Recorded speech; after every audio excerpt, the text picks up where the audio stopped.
this country, 6 families and 8,000 Kenyans, 6 families and 8,000 Kenyans control 90% of the GDP. We are not a country, we are a plantation. We live in people's... No, we are not a country, we are a plantation. Meeting with Ruto is a very difficult task. It's a very difficult task. When you're talking to a stone, you cannot negotiate. The only way you can negotiate with a stone is to crack it. Hata juzi mlisikia tukawa na habari pengine kutakuwa na El Nino ambayo itaharibu kule, itaharibu mali nyingine. Lakini Mungu ni nani? Mmesikia wale watu wamesema tena ile El Nino haitakuweko, wamesema kutakuwa tu na mvua kubwa. If you know you're a corrupt African leader, you're a stupid and you're a useless person. You know how heartless you have to be to steal from dying people in hospitals, to steal from kids who are receiving the lowest quality of education, to steal from hard-working Africans, from hard-working tax-paying Africans who are working 10 to 12 hours a day. You are a stupid, you're a useless person. Kuna shida manake tuko na dereva hajui steering iko wapi, hajui gear iko wapi, clutch iko wapi. Ndio sababu Kenya ina shida.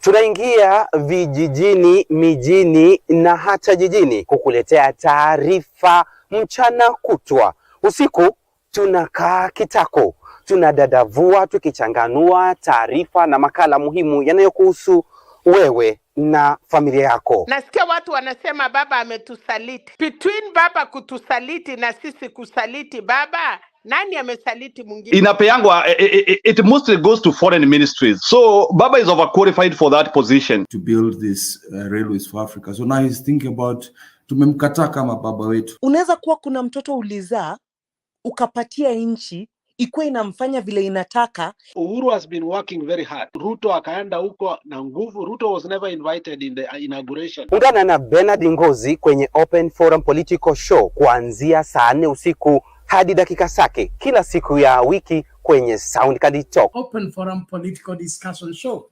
The show that gives you an opportunity to air what you feel and think about the latest development. Tukutane Sound Candy Talk.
Good day, ladies and gentlemen. We're glad you're watching. Thank you so much for making time to join us. This is Sound Candy Talk Open Forum Political Discussion Show, the show that gives you an opportunity to air what you feel and think about the latest development on our political front.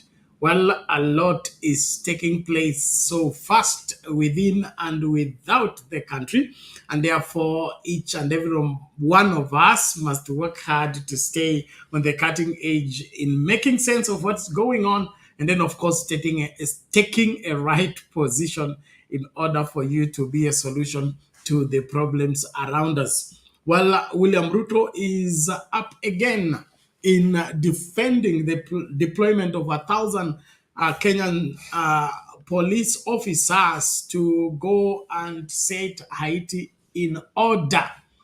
The questions left on the minds and on the mouths of Kenyans is Kenya in order so that it can go to set another country to order? Well, this has also been made by the Haitians who stay in the US, wherever, taking a protest against this decision. And therefore, it appears that there's going to be a tussle between the Kenyan people, probably the Kenyan government and the Haitian administration in relation to the masses not being in support of whatever the US is doing through William Ruto to the Haitians. Well, this is a thorny matter that we will dive into even as we start the conversation. There is also the latest from the coastal counties, specifically Mombasa and Cliffy. They have banned the use of the cell and the use of mirror in that place. Well, the counterpart in Embu, Cecil Barire, says she's going to court to see to it that that ban is lifted because mirror is a cash crop. What is your take on this? That's what constitutes our poll question tonight. Do you support the ban of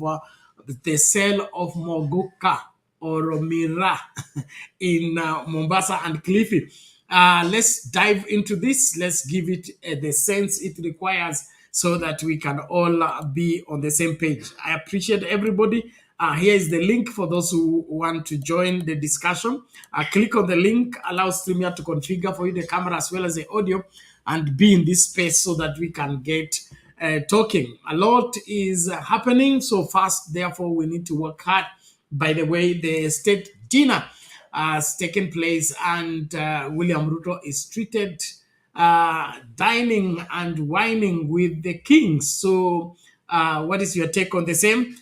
Even as there is a spirited defense of the decision to get the Kenyan police to go to Haiti. We would want to get that, well spelled out. Tuni Muhammad, thank you for being here. Charles Green, thank you. Say a puppet of Biden bidding his dirty work in Haiti. Ruto, the shameless US puppet. Okay, haya mambo ni kama hayo. Father Darius, thank you so much for being here and waiting. We appreciate it. Thank you. Amen to the blessing. Let's keep on. Dahi Ishmael, karibu kwa show. Asante kwa kuwa hapa. Tujumuike pamoja. Karibisha mtu. Hiyo namba watazamaji ipande tafadhali. Juliet Musalia, karibu kwa show. Thank you so much. Favor, welcome to the show. Michael Ngike wa Kenya, msilale. Bado mapambano, wito ndio huo na mzee wetu Ngige. Freedom, thank you so much for being here and God bless you. Millicent Adongo, karibu kwa show. Thank you so much for being part and parcel of this great conversation where Kenyans are airing their views on the current issues that are going on within our country, and then of course the regret that Kenyans have in terms of the kind of leadership that the Ruto administration is giving to them. It appears clearly that one of my friends wrote a book titled Are You a Leader or a Dealer?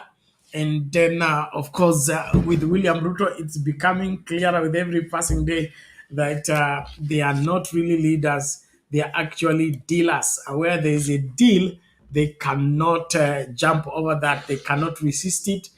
They will fall for it at whatever cost. which is very sad, although true that we all must pay attention to all this. So karibu sana, naomba tafadhali tumakinike tunapoangazia masuala haya, and then of course follow through with the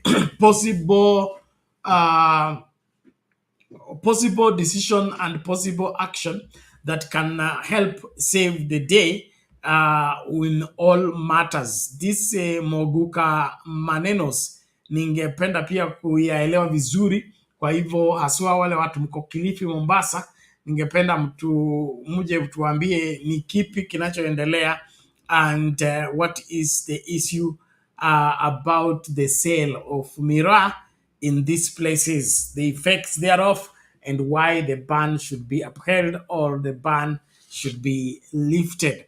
And the categorization of miraa as a cash crop and it being declared unharmful to human consumption in terms of whatever effects it may have on the people by what we call our scientists. So what is at play? Is it the experience is different from the theory that you are given, or it was for political reasons? Karibu kila moja, tuanzie hapa story yetu ya kwanza.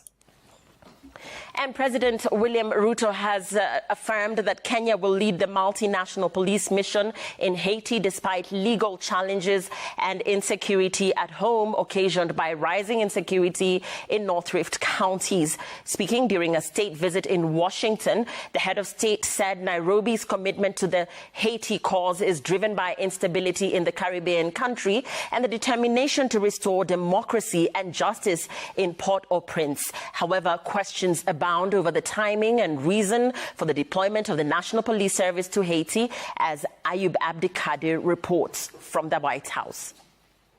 A colorful White House South Lawn, and to which President William Ruto was warmly received by President Joe Biden and First Lady Dr. Jill Biden.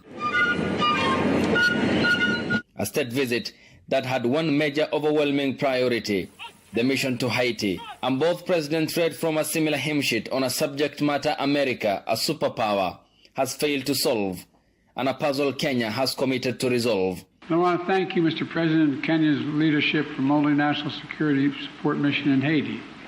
Our new global partnership is going to build on all this progress. We're going to meet new challenges with more resources. And it's going to strengthen the security of our countries and our countries around the world. With the peace and security challenges that are undermining human well-being, slowing down development, and also having a negative impact on democracy, we affirmed our mutual commitment to the stabilization of Haiti through the multinational security support mission. In what will be a win for Nairobi, that's doing a heavy lifting in the Horn of Africa region, engaged diplomatically and militarily, President Biden pledged to designate Kenya as a key non-NATO ally, the largest military alliance in the world, with America playing a lead role. If approved by Congress, Kenya will add to a list comprising of 18 countries granted non-NATO membership status, including Brazil, the Philippines, and Israel, ostensibly to boost Kenya's counter-terrorism efforts. We're working with Congress to designate Kenya a major non-NATO ally. That's a fulfillment of years of collaboration. Our joint counterterrorism operations have degraded ISIS and al-Shabaab across East Africa. Our mutual support for Ukraine and has rallied the world to stand behind the UN Charter.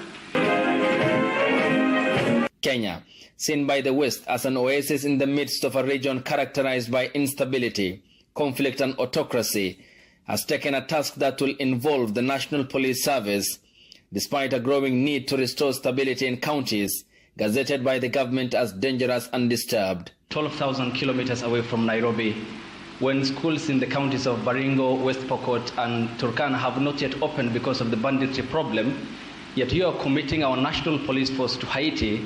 And where is the priority? This being one of your major manifesto pillars, talking about security, and to the extent that even the Defense Cabinet Secretary talked about the deployment of, if need be, the Kenyan military or the special personnel to make sure that schools are open, children go to school in areas that are bandit prone in Kenya. Why are you committing to Haiti when we have a problem back home? Is it an irony that you are putting the fire in the faraway neighbor's home when we're on our own home is on fire? Commitment to the people of Kenya to sort out insecurity in the North Rift. I have followed that with action. As we talk, there are 3,000 military officers in the North Rift, 2,000 police officers in the North Rift. We have renovated the first 15 schools and completed. We have reopened 20 schools already that were closed in the North Rift, and that exercise is ongoing. We have made tremendous progress. President Ruto is the sixth head of state accorded a state visit by the Biden administration and the first African leader since 2008. Preoccupied by the Russia-Ukraine war and the situation in Gaza, America has grown increasingly reliant on partners including Kenya as antidote to its pressing problems. Presidents Biden and Ruto in this endeavor, however, have failed to answer two fundamental questions. Why Washington is committing Kenya to the Haiti cause while ending its overseas and forever wars, and President William Ruto's inability to answer, fundamentally so, why the National Police Service is being deployed in Haiti and the failure to state the overriding national priority. Ayub Abdikadir, Citizen TV, at the White House, Washington. Thanks for that. Mambo ni kama hayo. Zakayo anasema polisi mpaka waende Haiti kwa sababu yeye anapenda stability, anapenda amani dunia nzima.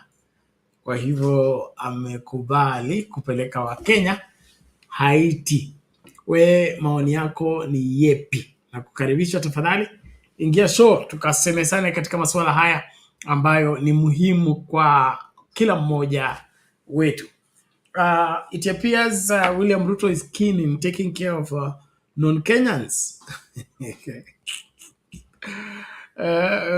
Kama amesikia kuna mafuriko Kimende, you will not see that. But all in all, this seems to be a sweet deal for William Ruto, but it's going to be painful to the Kenyan people in terms of sending our sons and daughters in places that they are not, one, familiar with, two, there is what you're calling language barrier, three, they are wanted people in terms of the gangs that are running the affairs in Haiti will not take this sitting down. So this is really a risky business, and how much Kenya is making out of this, or how Kenya is gaining from this, remains a question unanswered. And we just wish there was a way to get right answers. By the way, when we look at it, not only from Haiti, what is Kenya benefiting by our deployment of the army outside this country as a country, and then as Kenya? Is there any profit beside the hardship allowances that our Kenyan soldiers are given for being on the war front? Is the country gaining anything in terms of progress and probably development-wise, monetary-wise? We also want to wrap our mind around that. So tafadhali tunapoendelea na show, karibu kwa show. Sound Candy Talk Live is leading. Let's keep going. Sound Candy Talk, 23 people. Let's pull it up to 100 plus as usual. Thank you. Facebook ni mtu mmoja. Watu wa Facebook amkeni tukajadili masuala haya. Hii masuala ya Moguka, you want to be educated on it. Fabiano Adriano anasema Moguka umetuharibia watoto hapa Kilifi. Haya. Huyu amesema Moguka inaharibu watoto. Kwa hivyo ana support the ban on the miraa business. What is your take on this? Banana sema Ruto must go. Okay, thank you everybody. Please tusonge mbele na kukaribisha kwa show kila mmoja. Msingoje dakika mwisho ndio tunakuja kujaa hapa. Nataka tuanze wote pamoja kwa fujo tu tukiendelea. Amos Otieno anasema master and his happy slave. All right, the master and his mercy is his happy slave. God have mercy. Okay, and thank you for joining the show. Please tusonge mbele Karo. Wale tunaingia show tafadhali tuwahi mapema tukazungumze masuala haya kwa kina. Tukimaliza basi tufunge show.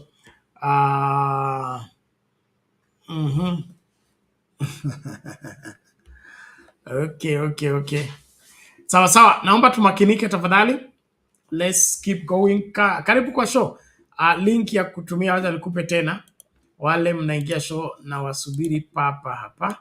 Tukajadili masuala haya yote kwa kina. Thank you Jesus. Haya, karibu tafadhali, usikae mbali, cheza karibu papa hapa. Let's listen to Kenyans. The ban on the entry, sale and consumption of Muguka in the counties of Mombasa and Kilifi has elicited mixed reactions. Announcing the ban, Mombasa and Kilifi governors Abdul Somad Nassir and Gideon Mungaro noted that Muguka is the leading cause of addiction in the region.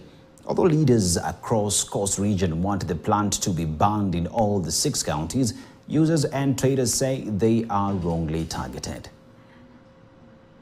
On the streets of Mombasa, you will not miss scenes of Kenyans stuffing Muguka in their mouth. Mimi niko na kilalo hapa ambao unanichangamsha paka akili. Na ninapokula ile duda ninapata nguvu za kufanya kazi. Nimelima shamba langu, niko na watoto, niko na mke, na mke wangu hajai kulalamika. But Muguka has been blamed for many vices and shortcomings. Be it a reduction in libido or the juvenile gangs who use it to remain alert the entire night. But now, with this bylaw, it is the end of the road for all trucks heading to Mombasa with this plant, as Mombasa County becomes the first one to ban it. Gari zozote ambazo kwamba zenye kubeba Muguka zipige roundabout ziende kwingine. Pili, tunasema hakuna uuzaji, usafirishaji, utumiaji wala kuingiza Muguka katika county ya Mombasa. Speaking at the Port Reitz Hospital after signing the executive order, Governor Nassir said Muguka is the leading cause of addiction in the region. He says many young people continue wasting away if such drastic steps are not taken. Lakini idadi ya watu ambao wanahitaji usaidizi katika hali ya maradhi ambayo kwamba ni ya kufyetuka akili, katika hali ya maradhi ya kwa unategemea haya Muguka, idadi yake imepanda zaidi ya mara 2 kuliko hivyo ilivyokuwa mwaka jana. I know Muguka is not has not been declared an illegal substance or something, but then we need to find ways of regulating either the distribution, the spread, so that our youth are not wasted by the Muguka menace. It is a ticking time bomb. I do not want to say I support Abdul Swamad or not. Lakini najua hata nilipokuwa mbele hapa, nilipokujavunja watu walilia sana, lakini baadaye tulitengeza Malindi, sio? Ni waambie watu wa Malindi. Na watu wa Kilifi mnisikie na mnisikie vizuri. Muguka itafunga hiki. Katai biashara yote. Mbona hamjapiga miraa, hamjapiga vitu vingine, lakini Muguka lazima tufunge kwa hivyo. The users and traders have, however, not taken this lightly. They claim this is a business for them, and out of it, they are able to put food on the table. Vijana wengi wameajiriwa na hii Muguka. Watu wa bonda wameajiriwa na hii kazi ya Muguka. Sisi wamama wa kuuza chai na chakula tumewekwa hapa na Muguka. Kutoka mwaka wa 2015 Muguka mahali imefikisha watu mahali pengi. Na tuseme hivi, wengine wanachukua loan hapa kwa Muguka.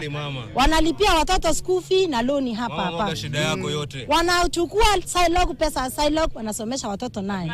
Nimefanya kazi ya Muguka imenisaidia na hata ndugu zangu wengine nimewaajiri, niko na pikipiki kama 4. Hizo pikipiki sinafanya kazi ya usafiri wa Muguka. Hiyo ndio inalisha watoto wao, hiyo ndio inawasomesha watoto wao. Mpaka leo hii wengine wako nyumbani. Tumeachiwa watoto, mimi nasomesha watoto 3 na mimi tu ndio the breadwinner. So naomba tu governor na president atushughulikie tu kwa roho safi. Alisema yeye anashughulikia asola, si ni asola. So akuje vitu tu vile alikuja kuomba kura atushughulikie juu hii ndio tegemeo letu. Muguka is a variety of cut, also known as miraa. It is a stimulant that produces a mild high when chewed.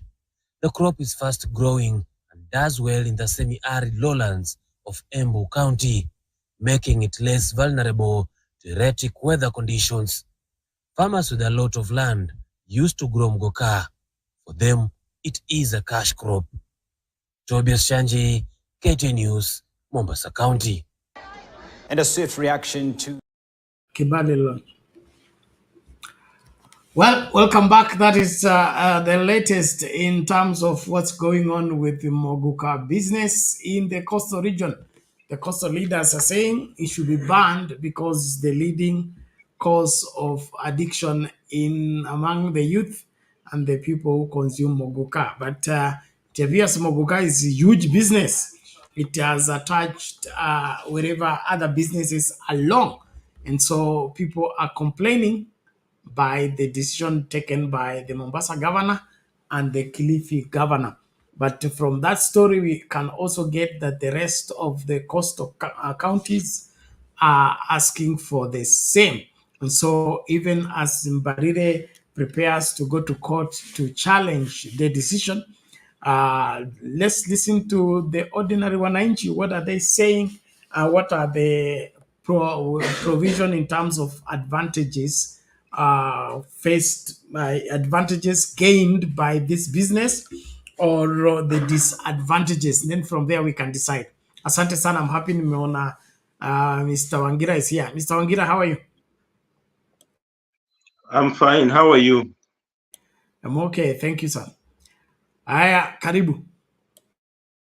Asante. I listened to William Samoei Ruto yesterday. There is this gentleman from Citizen TV, who asked a very, very basic question. And, William Samoei Ruto told us that, there are 2,000 schools already, that have been reclaimed in northern Kenya. In North Rift, 2,000 schools. He brought up the issue of, we having taken our military to Somalia. He talked of us having gone to Congo DRC. So he was saying that, by us taking our policemen to Haiti, it's not an exception because, we have done it elsewhere.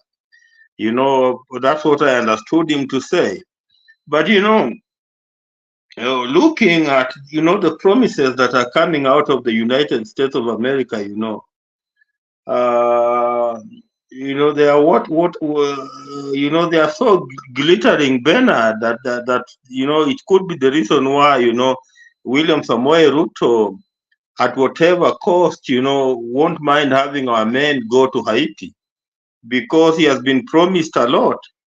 For example, he has been told that Kenya will now become a designated NATO ally. That was something that he has been promised. And just because of only that, already the police are being promised, USD $7 million for the modernization of the police. There are many, many issues around strategic dialogue on artificial intelligence. There are a lot of promises that are coming out of the United States. And that because they are all glittering, Bernard, I believe it's the reason why William Samoei Ruto is keen at having our men go to Haiti. But what the adage goes, Bernard, it's not all that glitters, Bernard, that is gold. Even these promises that we have been given, Bernard, I don't know how many will be actualized. And, you know, knowing very well that America is going for the elections in another, I think, under 4-5 months, you know, they are going to an election. And an election, you know, given the opinion polls better where, you know, Joe Biden is doing very, very poor. And, you know, you never know, you know, Trump could come back. And, you know, if Trump comes back, Bernard, you know, he could decide, you know, to overturn the tables on Kenya here. So, you know, it's not a guarantee that, you know, all these promises will be actualized. And just like I've told you, you know, they look glittering. And because they look glittering, that's why, you know, William Samoei Ruto is excited. And, you know, he is defending, you know, our deployment, the deployment of the Kenya police in Haiti at whatever cost, Bernard. Anyway, let us see how it will work out. Because he seems determined to have our men go to Haiti. We know we have already seen the Third Way Alliance, you know, party leader, Dr. Okot, going to court, you know, and the court, you know, in the first instance was very, very clear that, you know, we never had that, what they call reciprocity with Haiti. And, you know, later on we saw the Prime Minister of Haiti coming here to sign some paper, you know, in form of what they call reciprocity between Kenya and Haiti. And that man never landed back home. So we don't know whether the papers that were signed between him and the government of Kenya remained valid, you know, because, you know, if you come to a country to sign a document on behalf of your country, if you visit another country to come and sign a document on behalf of your country, and then, you know, you are not allowed to go back to your country, then how valid are those papers that you have signed? And, you know, it's on that basis that, you know, William Samoei Ruto is saying that, you know, we are going to send our men to Haiti. So, you know, I don't know. I don't know how valid, you know, the papers that were signed are. So, you know, this issue is already in court, or as we know. But, you know, we have a president who is already determined to see that the police go to Haiti. And I understand that, you know, there's already a lead delegation that is in Haiti as we speak. There is a lead delegation of our policemen in Haiti there as we speak. So even as we speak, they could be few, but already they are there to oversee the arrival of, I understand, the first lot of 200 policemen who are supposed to go to Haiti. So we are dealing with an excited president here, who, because of the goodies that he has been promised, you know, who is now determined to see our men go to Haiti, and they don't know how it will end up. So, you know, let us wait and see how it will end up. Bernard, on the issue of the Muguka, Bernard, I'm a frequent traveler to this route of, you know, Embu Meru, Bernard. And, you know, the problem with this, our country, is the politics. Because of the politics, Bernard, we are not very, very ready to face the bull, Bernard. Muguka is a problem in this country, Bernard. We must just agree that Muguka is a problem. In fact, if it was within my reach, Bernard, we could have banned the growing of Muguka in this country. Because this is a crop that is turning young people into zombies. Totally zombies. Bernard, I wish, you know, I'll invite you to ride in part of in these matatus that leave Nairobi to Meru. And you see the way some of these young men who are conductors in those matatus behave, Bernard. Muguka is not something that we should encourage. But because of the politics in this country, and because somebody believes that, you know, if he rattles the people of perhaps Embu by saying that we ban Muguka is going to lose on the votes, Bernard, they are not ready, you know, to face the bull. But, you know, I salute, you know, the governors for Mombasa and the governor for Kilifi, Bernard. You know, this is a good move. For example, if Central Kenya is today fighting against alcoholism, today they are fighting against alcoholism, which is a very, very big problem in Mount Kenya. And even the Muguka thing is a big problem there. They don't want just to speak, but it's a big problem there. It's a big problem. The young men are turning into zombies. So if they are fighting against alcoholism in Mount Kenya, then why do they want to encourage the selling of Muguka in Mombasa and Kilifi. Why do they? Nobody wants, his kids to become zombies, Bernard. I'm very sure that you don't want to see any of your relatives become zombies. Just look at the way they behave, the Muguka Cuas, the way they behave, feeling, Muguka on one side of, Bernard. We need just to face this thing head on and agree that, Muguka, in this country is not the way to go. Bernard, I grew up in this country because I'm a little bit older now, where, the only thing that we knew in this country was beer. The only thing that was in the market was beer and perhaps cigarettes. And if you look at the generation that grew up during that particular time, Bernard, it's a decent generation because the only thing that they had to smoke was a cigarette. The only thing that they had to drink was beer. So, and that's why they are more decent. But today, we have all manner of things to drink, all manners of things to chew at the expense of a generation. At the expense of a generation. And we cannot continue like this. We cannot continue like this. Let us just be sincere. Let us just be frank and say that, Muguka is not a way to go. Because if we allow the Muguka, to take root in the manner it is taking root, Bernard, in another 10 to 20 years, Bernard, we'll end up not having a generation to talk about. We'll have young people who cannot marry, young people who cannot produce, young people who cannot have families. Is that what we want to have as a country? Those are some of the questions that we need to be asking ourselves, Those are the questions that we need to be asking ourselves. Let us not bury our heads in the sand. I know because of, the monies that come out of Muguka, people don't want to face, the bull here, but we cannot keep on, burying our heads in the sand. Muguka, as far as I'm concerned, is something that we should not encourage. And that's why I salute, the governor for Mombasa and the governor for Kilifi for the directives that they have given, that's all that I have to say, Bernard.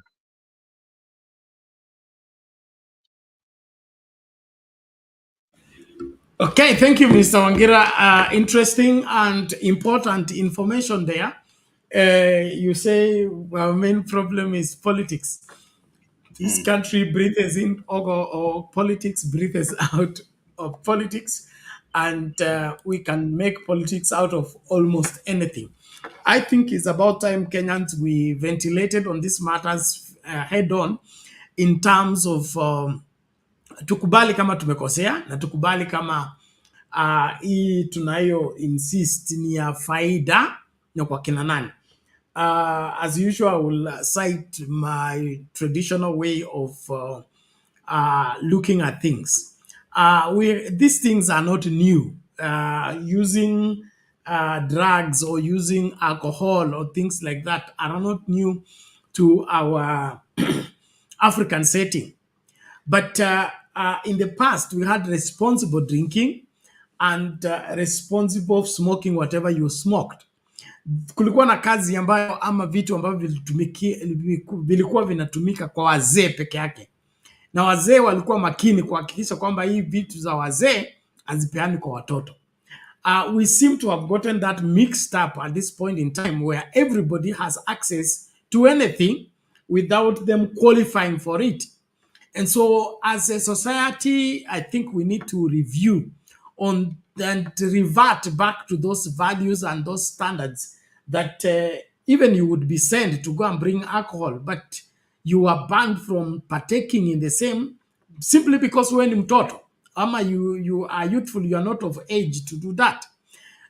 If we don't do what is required in putting everybody in their place and ensuring that as parents and as leaders, we are leading by example, we are going to lose this country, like Wangira puts it, to zombies, because we can't have a country where everything goes. We can't have a country where we cannot interrogate something, and especially on the pretext that it is a cash crop or It is a money earning venture.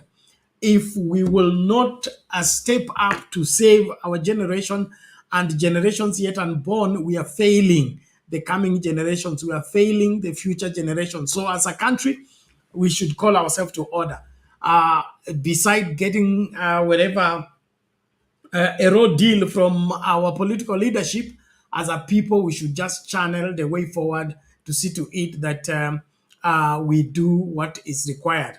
Well, with this, I believe we will be able to get a lasting solution without necessarily advocating for the opening of the market. I think the people in that market need to look for an alternative business and, of course, ensure that their engagement is supposed to profit the country, profit the future, profit the children, profit our children's children, not just to put profit in the pocket now, and the people you are feeding that thing to, you are killing them day by day, you're making them unable to function the way they ought. So Wakenya, tukubali majukumu yetu na tutekeleze wajibu wetu. Tusitumie insisting. Unajua kitambo watu walikuwa wanatumia hivi vitu, lakini they were okay because there was more modesty, there was self-control, and then everybody was accountable. But today, everybody does whatever they want to do whenever they want to do without accounting to anybody, without, being able to be watched over. We are not safe if we are not watching and if we have no one watching over us. So I encourage us as Kenyans to be truthful and to be sincere on this matter. As much as big business, its effects and its side effects are too much for us to bear. Thank you. Back to Mr. Wangira. I was just reading comments, and there's a lady called, I think, Wamboi, was asking why only Muguka, not Mira. Bernard, this is my school of thought. If it was within my reach, Bernard, Mira and Muguka, Bernard, could not be grown in this country. It's just that I don't have authority over it. But if it's within my reach, we don't need Mira in this country as a cash crop. We don't need Muguka in this country as a cash crop. Bernard, if you go to some sections of Embu, there are people who are now even uprooting coffee and instead now starting to grow Muguka because they believe that, Muguka has, quick returns. But, is that the direction that we want to take as a country? I agree with one of the senators who say that, we should encourage our people to take more coffee or more tea. Why can't we encourage our people to take more coffee or more tea instead of them taking Muguka? Because to me, the difference between Muguka and perhaps Bang in this country that is now illegal, there's a thin line according to me, there's a thin line between Muguka and Bang. And that thin line is that, Muguka today is legal and Bang is illegal. But the effect is same. As far as I'm concerned, the effect of a person who is taking Muguka and the effect on a person who is taking Muguka and the effect on a person who is taking Bang, it's almost the same, Bernard. Almost the same. So, the only difference is that, Muguka remains legal and Bang remains illegal. So, we need to interrogate these things keenly. For example, I don't know why, Rigathi Gachagua is so hard on those people who are dealing in, alcohol. And, he has said nothing about Muguka, where, and he's a leader from Mount Kenya. And he knows very, very well that, Muguka is turning young people in Mount Kenya into zombies. And that's the truth, Bernard. I take that route, all the way from here to Meru, and I know how those young people look like. How those young people who take Muguka look like, that's not the face of a young child that you like to have in your homestead, Bernard. Watoto wamegeuka kuwa ni kama mbuzi, kazi yao ni kuchuna tu. We don't want to take that direction, Bernard. Bernard, we can become more innovative. Let us encourage our people to take more tea. Let us encourage our people to take more coffee, especially in those areas that, grow tea, they grow coffee, Bernard. Encourage people. But this direction that we are taking of Muguka, and because we don't want to lose the political points, Bernard. You don't want to talk anything about Muguka, because if I say that Muguka is bad, next day people will not vote for me, Bernard. We are killing an entire generation here. An entire generation is being killed, Bernard. We are going to have young men who cannot produce, young men who cannot have families, young men will turn into zombies. Do you want to have an entire generation that is full of zombies, Bernard? That's not the direction we need to take, Bernard. Let us face it on, Bernard. I've been told that, the governor for Embu, Cecil Mbarila, is going to court, Bernard, to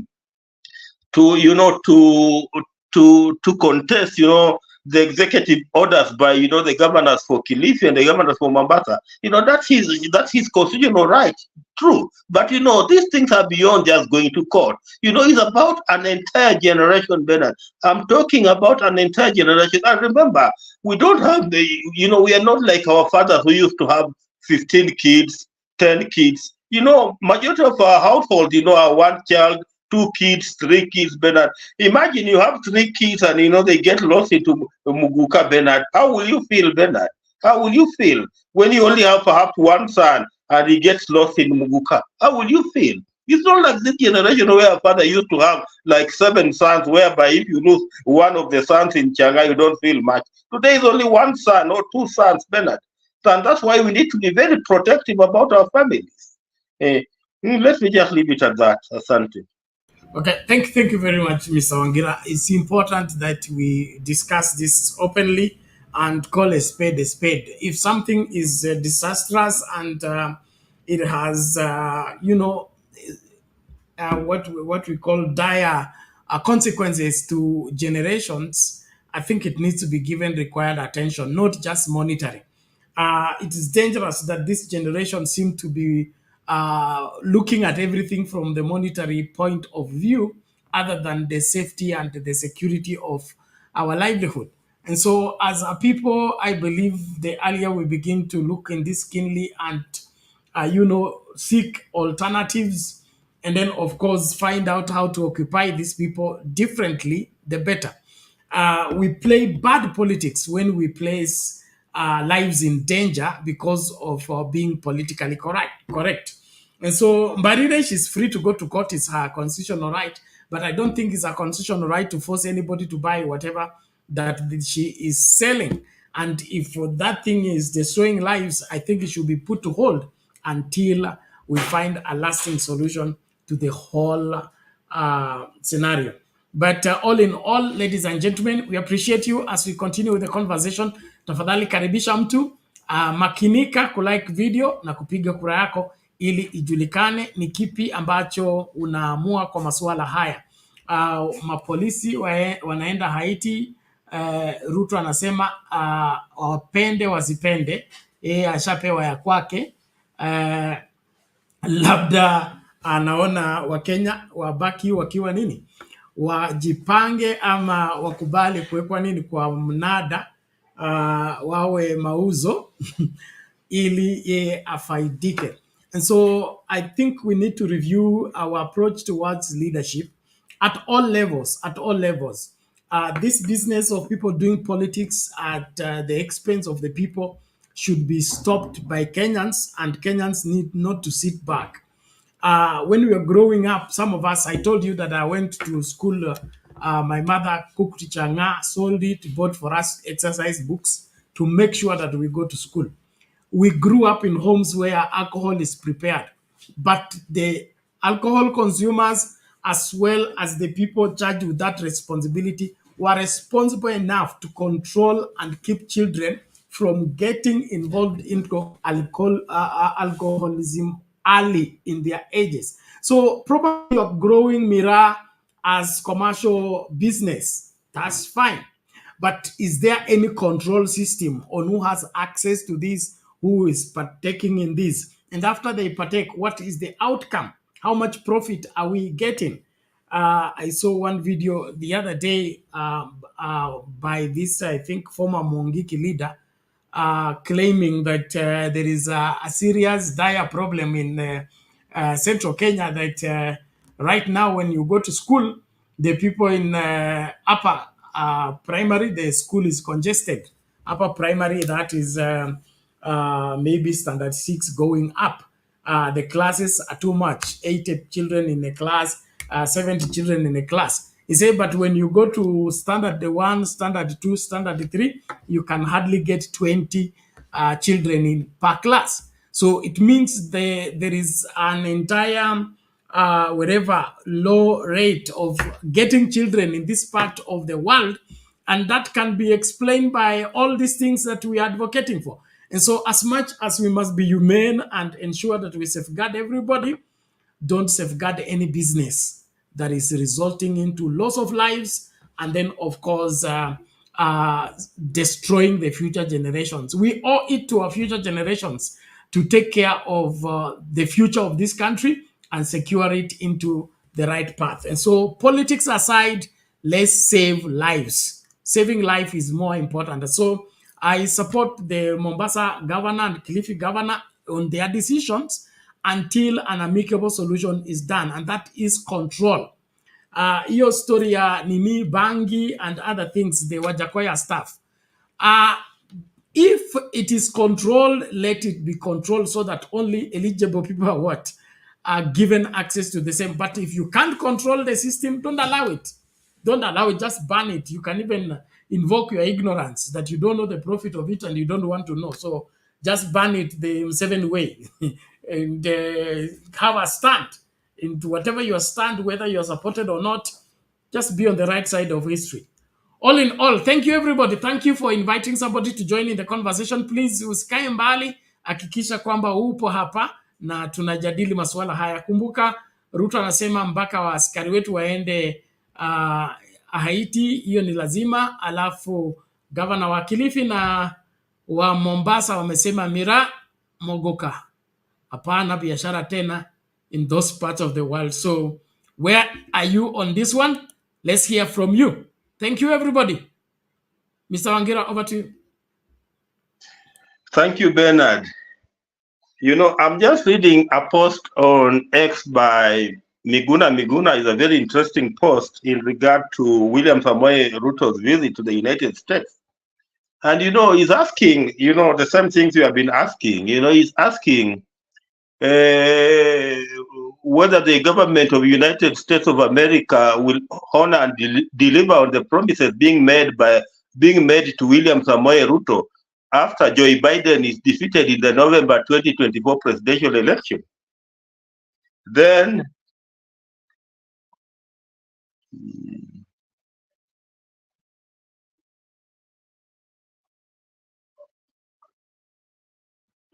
you are gone. No, I'm here. What is the matter? I'm just you know. Okay, I was saying. Just continue with the conversation. I'm here. So I was saying that, you know, Miguna is asking a very vital question. You know, he wants to know whether the U.S. government will honor and deliver on the promises that have been made to William Samoei Ruto after Joe Biden is defeated in November. Those are the questions that he's asking. Then he's asking, you know, if the American government does not honor and deliver on these promises, whether, you know, William Samoei Ruto will be able to justify, you know, the high cost of his travel to the United States. You know, that's a very, very good question that he's raising here. Then there's another guy here who calls himself Finance 501. This guy is now being very, very clear that, you know, that whether Joe Biden wins or it's Trump who wins, you know, that majority of those, you know, promises will never be honored. That's what he's saying. Then he's saying that, you know, majority of what was agreed on, you know, are deals by private companies, and, you know, it will all depend, you know, on the conducive environment that, you know, William Samoei Ruto will create, you know, in this country. So, you know, looking at, you know, the promises that have been made to William Samoei Ruto, you know, this is largely what we'll call, you know, a promissory note, Bernard. And, you know, a promissory note, you know, unless, you know, it's honored, it remains a promissory note, Bernard, you know. You know, William Samoei Ruto, you know, could have been told a lot of stuff, you know, that have excited. But, given people who understand, international diplomacy and, how governments operate, they are saying that it does not matter, Bernard, whether it will be Joe Biden winning this particular election in November or Trump. Majority of these promises, Bernard, you will not be honored. That's what they are saying. And again, they are saying that, where private sector is concerned, the American private sector is concerned, it will also depend on the conducive environment that, William Samoei Ruto will create for them. If the environment will not be conducive for them to operate in Kenya, Bernard, then they will not deliver on what they are promised, Bernard. So, as far as, William Samoei Ruto, I know that, he's hoping for the day you land in Kenya. I understand he's supposed to be landing in Kenya tomorrow or early Sunday.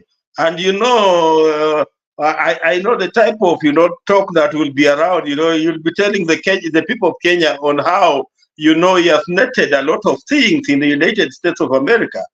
But, at the end of the day, according to the analysts here, Bernard, all these things that, William Samoei Ruto was promised in the United States of America, majority of them, Bernard, remains what we always call stories ajaba, Bernard. They are just stories ajaba.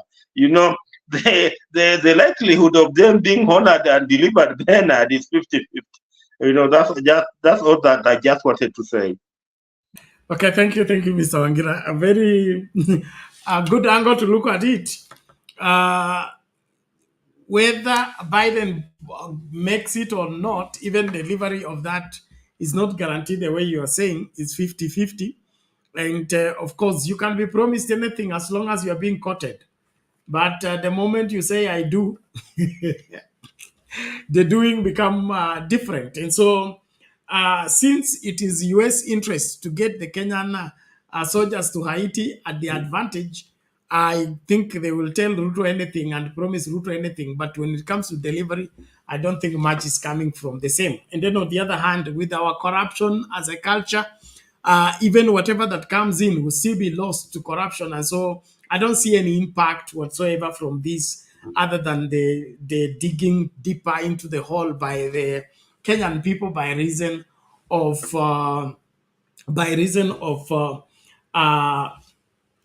our leaders, eating. It is their turn to eat. And so they will eat and eat and eat, and there will be nothing left for Kenyan, for the Kenyan or common mwananchi. Kwa hivyo kama Wakenya lazima tutadisi masuala haya kwa kina. Tukirejelea swala la miraa na vileo vingine. Kuna House of Heru hapa anasema alcohol abuse is worse than the miraa and the Muguka stuff. It's the same thing we are saying. Let there be control systems. Giving an advert and saying alcohol should not be sold to people under 18. That is not necessarily putting required control.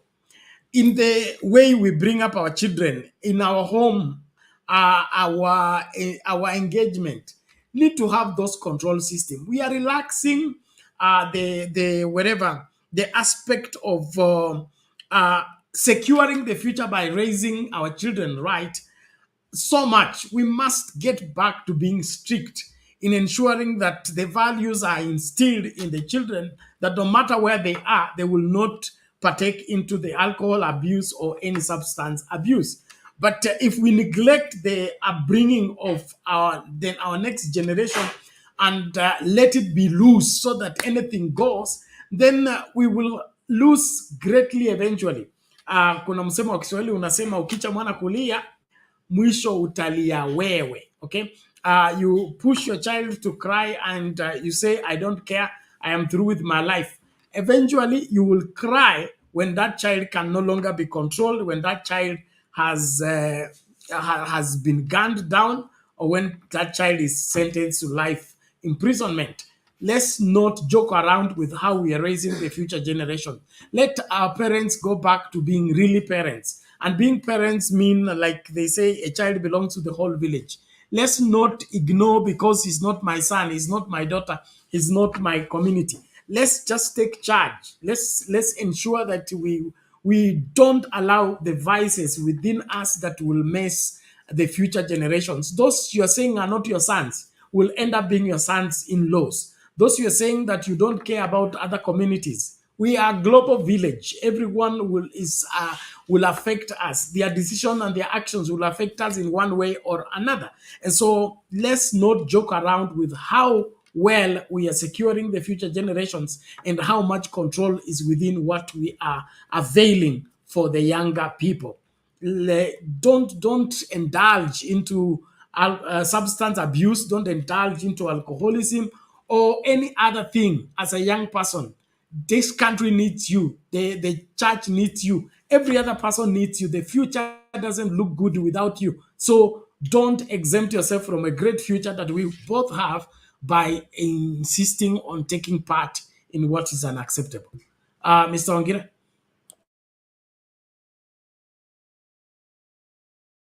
You know, I'm trying to look at the questions that are being asked on the comment section. There is somebody who's asking, I think it's the same lady called Wamboy, who is asking whether Kenyans know the meaning of designation of Kenya as a major NATO ally. The meaning of the designation of Kenya as a major NATO ally. Bernard, it means nothing. That thing called designation of Kenya as a major NATO ally, it means nothing. You know, it's largely symbolic, and by saying it's largely symbolic, Bernard, it only gives Kenya room to buy certain military equipment from the United States. And you know, when you are buying particular equipment from the United States, who are benefiting, Bernard? It's not you benefiting. They're the manufacturers of these equipment who are benefiting. So in short, you know, America seems to have just opened room for Kenya to be able to purchase particular military equipment from them.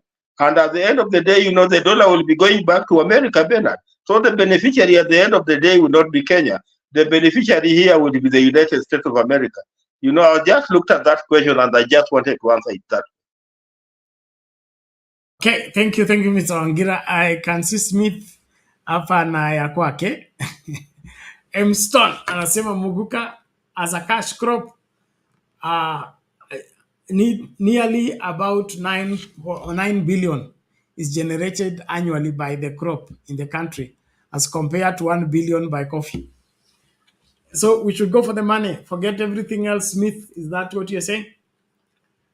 It being a cash cow, no problem, but what are the effects? What are the, you know, when we lose a whole generation, lose our young people, is that worth it? Is 9 billion enough?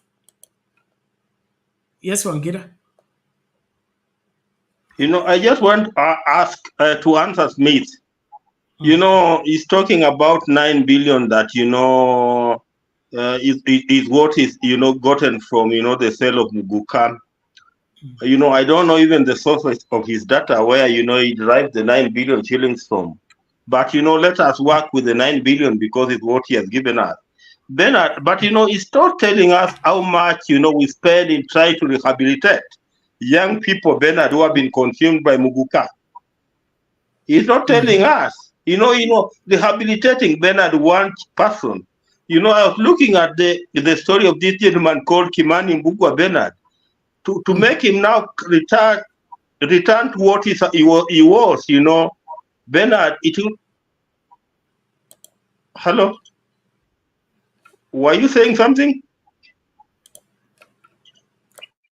Okay, I was saying I want just to. I was saying I just want to use an example of Kimani Mbugua, the young man who was a journalist at the Citizen TV, Bernard.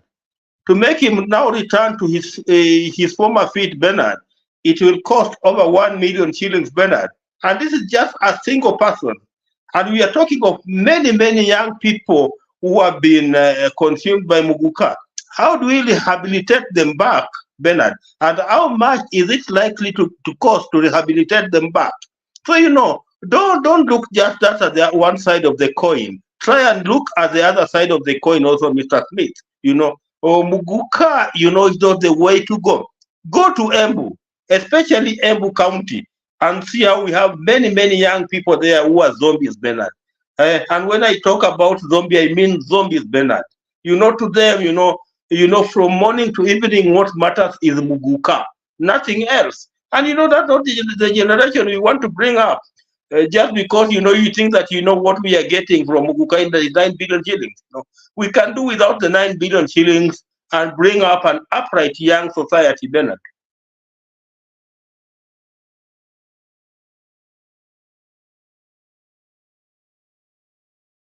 Exactly. Thank you, Mr. Wangira. That is it. Kenyans get stuck into whatever that, especially what they call working. Even I would say in the church, when people begin to do things and they see like those things either give them attention or give them money, they don't think about anything else anymore. And that's why even in the church, people are preaching what is earning them an income or bringing in some cash. They no longer care about the souls of the people, the future of the people, the eternity of the people. As they say, they will worry about that when that time arrives. And when we begin to live like that without eternal perspective towards our judgment is always wrong. Our parents and our parents' had their lives wrapped up into the future of their upcoming generations. They suffered for the sake of their children. There are those who would put their lives on the line because they want a greater and a brighter future for their children. What is happening with us that we don't care anymore? We all care about money and how much we can bring in.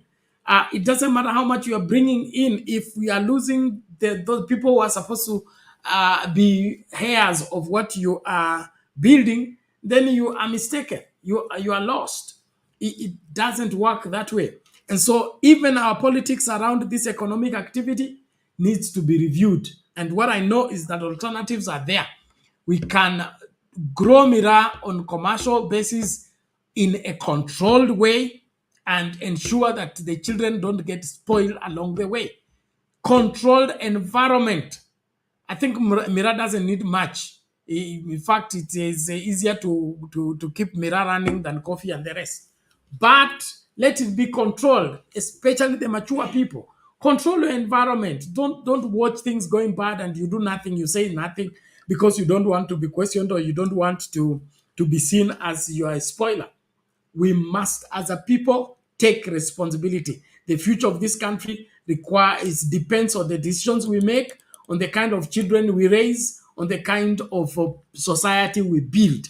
We can't expect an upright society when we are initiating and, of course, propagating crookedness.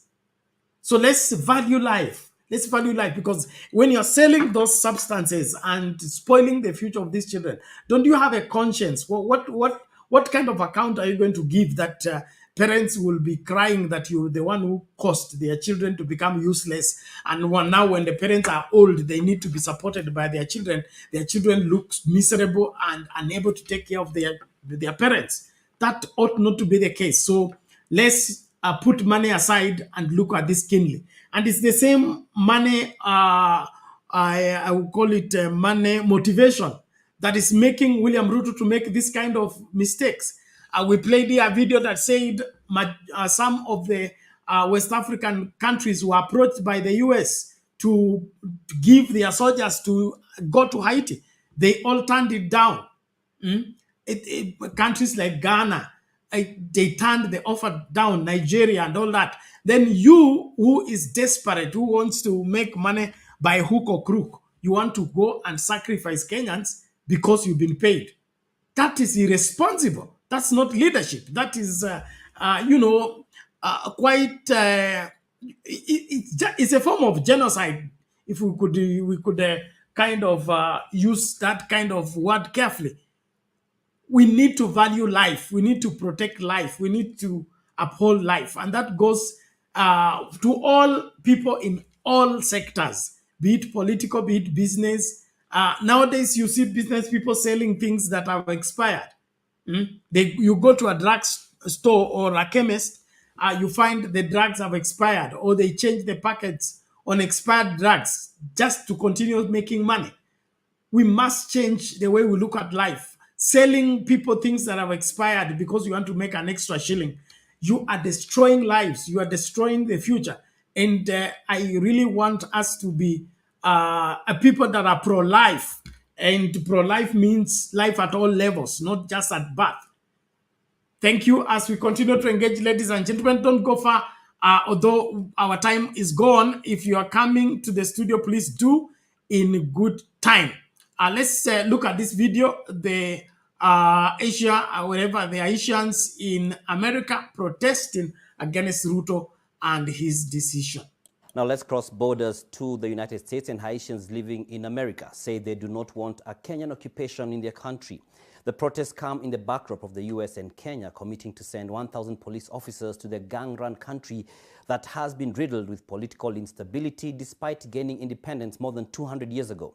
The United States says it has already begun laying the infrastructure and technical support needed by Kenyan police in the Caribbean nation 12,000 miles away. Bridget Ngana with more from Washington, D.C.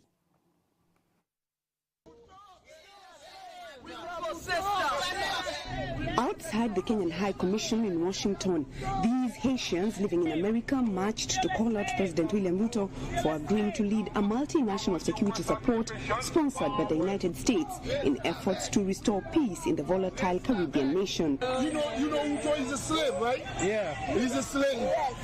He's a slave. Why are you saying that? I'm from Haiti. That's why you We are here today to protest against what Ruto is about to do. In their first joint news conference, Presidents Joe Biden and William Ruto confirmed that Kenya's involvement in Haiti was a priority for the Washington visit. Apart from other collaborations the two countries sought in their 60-year relationship.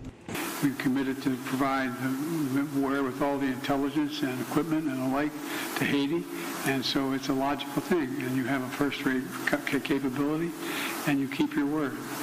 We have made tremendous progress in making sure that we create security at home, but that does not take away our responsibility. Even as we were deploying troops and policemen in our own country, in North Rift, to sort out the banditry problem, we still deployed 1,000 troops to DRC Congo, because that is our neighborhood. We have 5,000 troops in Somalia, because equally that is our responsibility. And Haiti should not be an exception.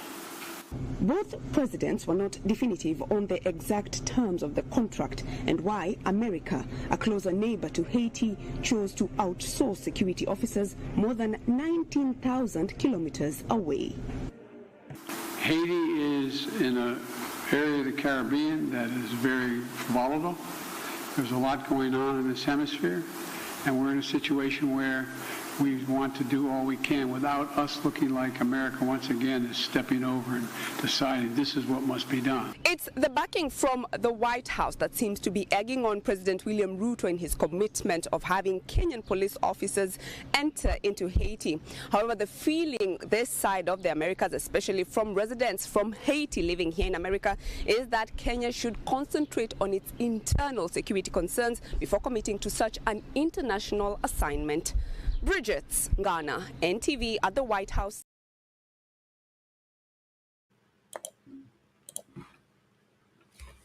Okay, mambo ni kama hayo. Wana Haiti wanasema haya mambo ya William Ruto na timu yake kutuma askari wa Kenya Haiti haifai, and although now their stand is it is not a Kenyan decision and it's not a Kenyan choice. It is America's decision. And so Ruto is volunteering to be a puppet to do the dirty job of Biden. Now, this is a very serious matter that I believe as Kenyans we must ventilate on it soberly. And then, of course, a decision should be made within the framework of saving lives, not just making money. It is dangerous that we are so much caught up into how much we can make until we don't care who we sell. Tumekuwa kama Judas.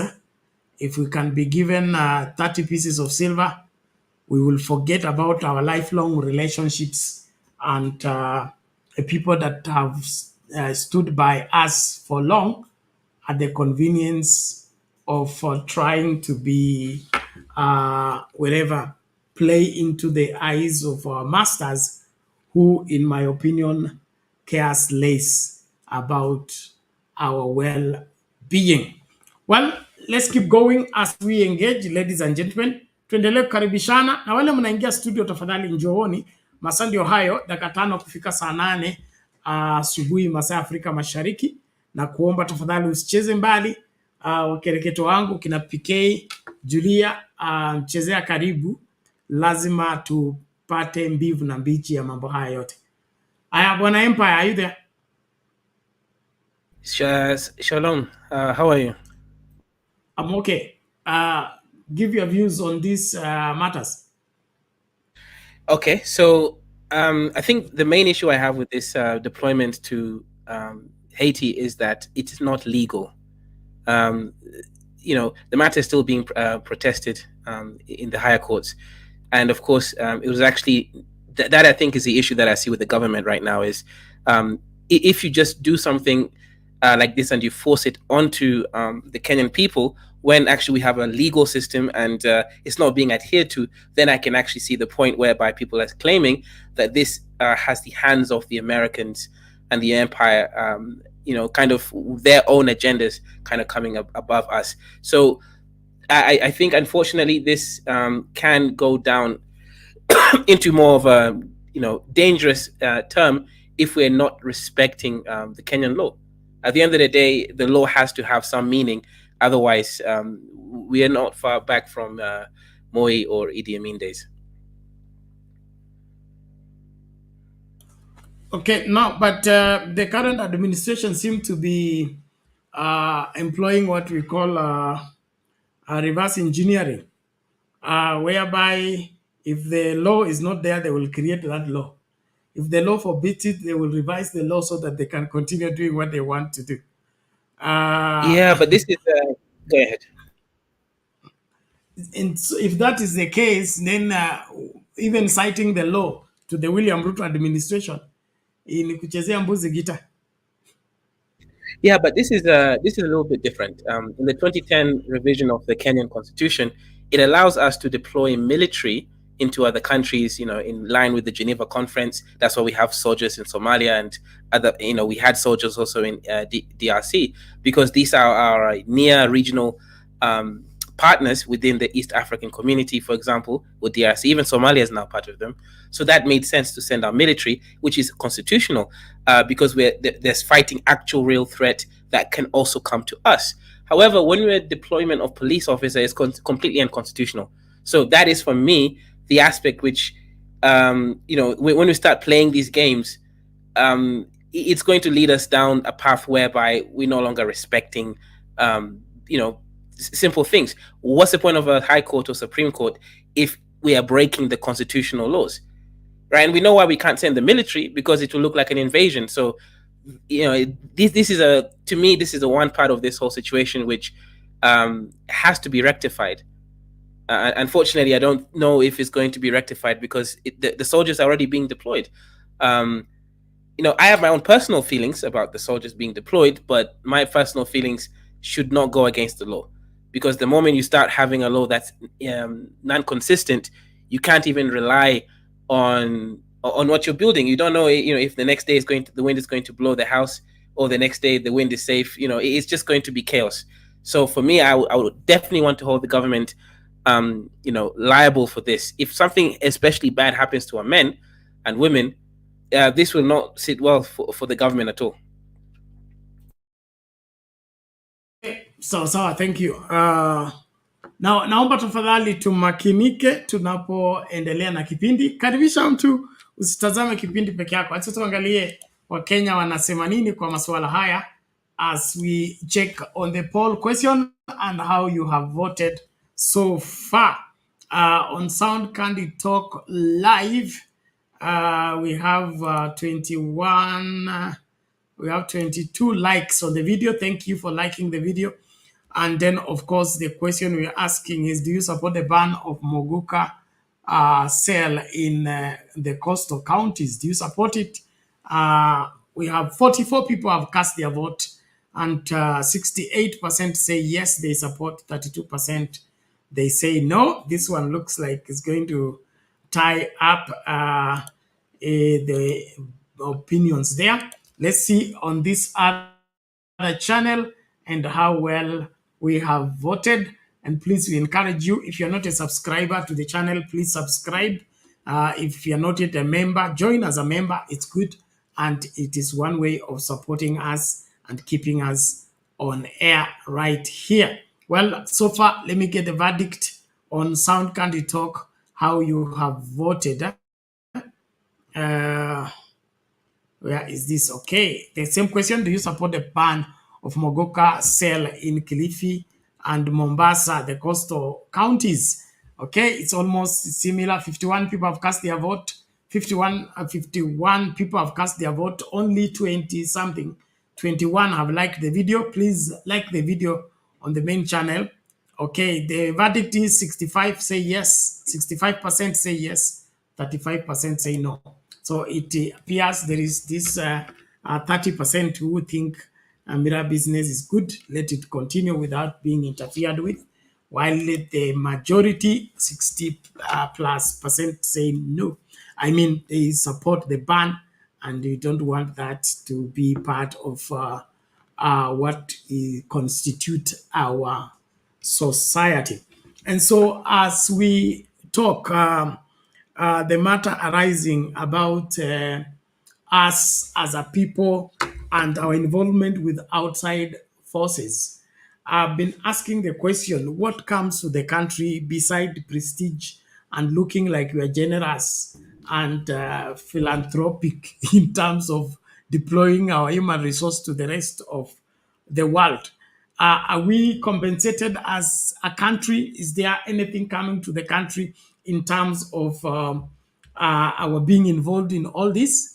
Or is just getting their soldiers get their allowances, and that is the much that comes to the country? Yeah, you know what? That's a great question. Unfortunately, the issue that we have in Africa right now, and let's say Kenya, is that we don't know how to negotiate. So what we'll end up getting is a few tanks and a few military equipment.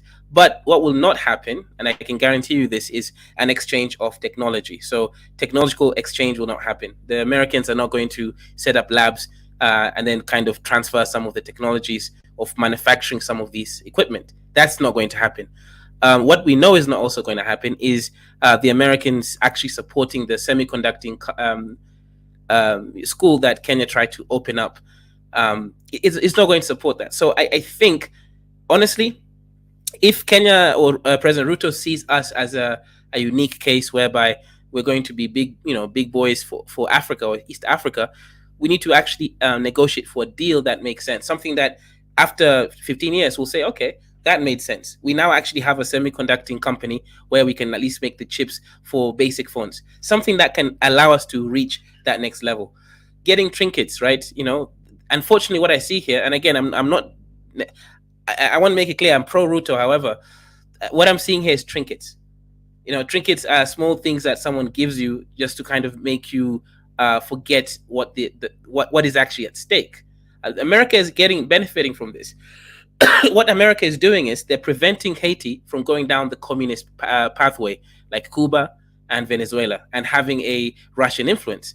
And this is significant for America because America is able to maintain what they call the Monroe Doctrine, which states that no foreign country outside of the Americas should have any influence in America. So Kenya has been given that right actually to act as an American decoy so that we can take on the sins as a scapegoat for America. Now, I'm very well of all these things. My issue is the $300 million that we may or may not get, because I know initially they said 100 million. Now America has claimed they're going to up the money. That we may or may not get it. That money is not enough for the potential for us to actually ruin our name in the international market. We are taking on the sins of America here because let's make that very, very clear. We are being utilized here as a scapegoat. So if we do send our men and women, we need to get something back that's worth that, and it needs to be tangible. Okay, America should give us something that is actually Someone said double speak. It's not a double speak. You can support someone yet also be very critical of them. Okay, thank you, Mr. Empire. We appreciate that. Now, ladies and gentlemen, thank you so much for being here. I want to appreciate everybody for participating. My teacher, the Kenyan translator, Nassir, I think we should be worried that we are receiving all these goodies from the US. It is still seduction, Mwalimu. The coating is on and all the goodies will come as long as we continue being darling. There is Chris Kumekucha was giving an analysis on what happens when you are used politically and you get spent politically. Then historically, he was giving an example, a practical example, that when there was a fallout between Jaramogi and Jomo Kenyatta, Tom Mboya volunteered to be the one to be used to fight Jaramogi. And he did it very well. That when Jaramogi was pushed to the cold, the usefulness of Tom Mboya was no longer there. And therefore, they did away with him. I think we should be careful on how much we allow ourselves to be used. Because when the thing backfires or goes bad, America will be safe. Are we safe as Kenyans? Are we safe as Kenya when we engage in such things? Now the Haitians are demonstrating. They're calling us puppets. They're calling us slaves.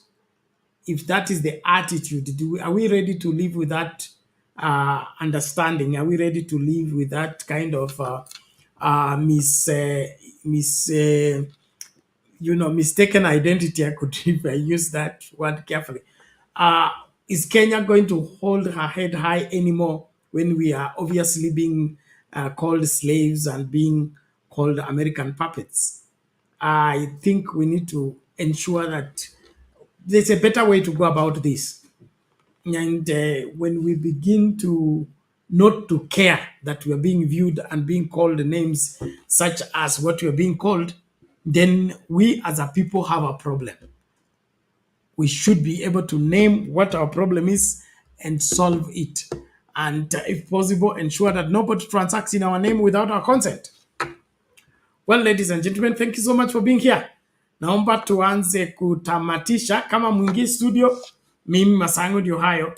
Naomba tuanze kutamatisha. So link ndio hii.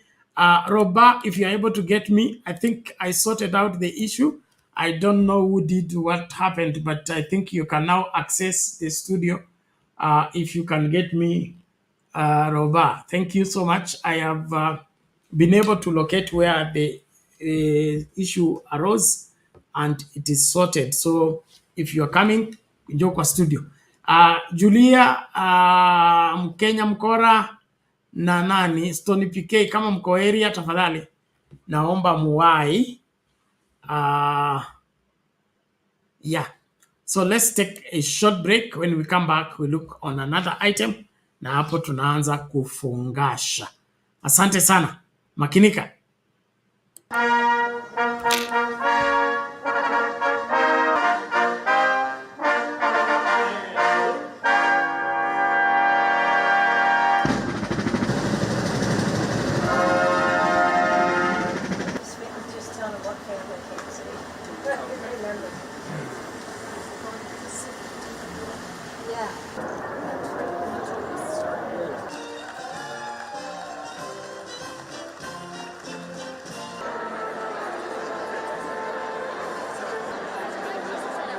Sunshine rolling down your face, and the rain falls softly on the field. Until we meet again, may God hold you in the palm of his hand. And can you? And to the enduring bonds of friendship, partnership, and solidarity between Kenya and the United States. To the President.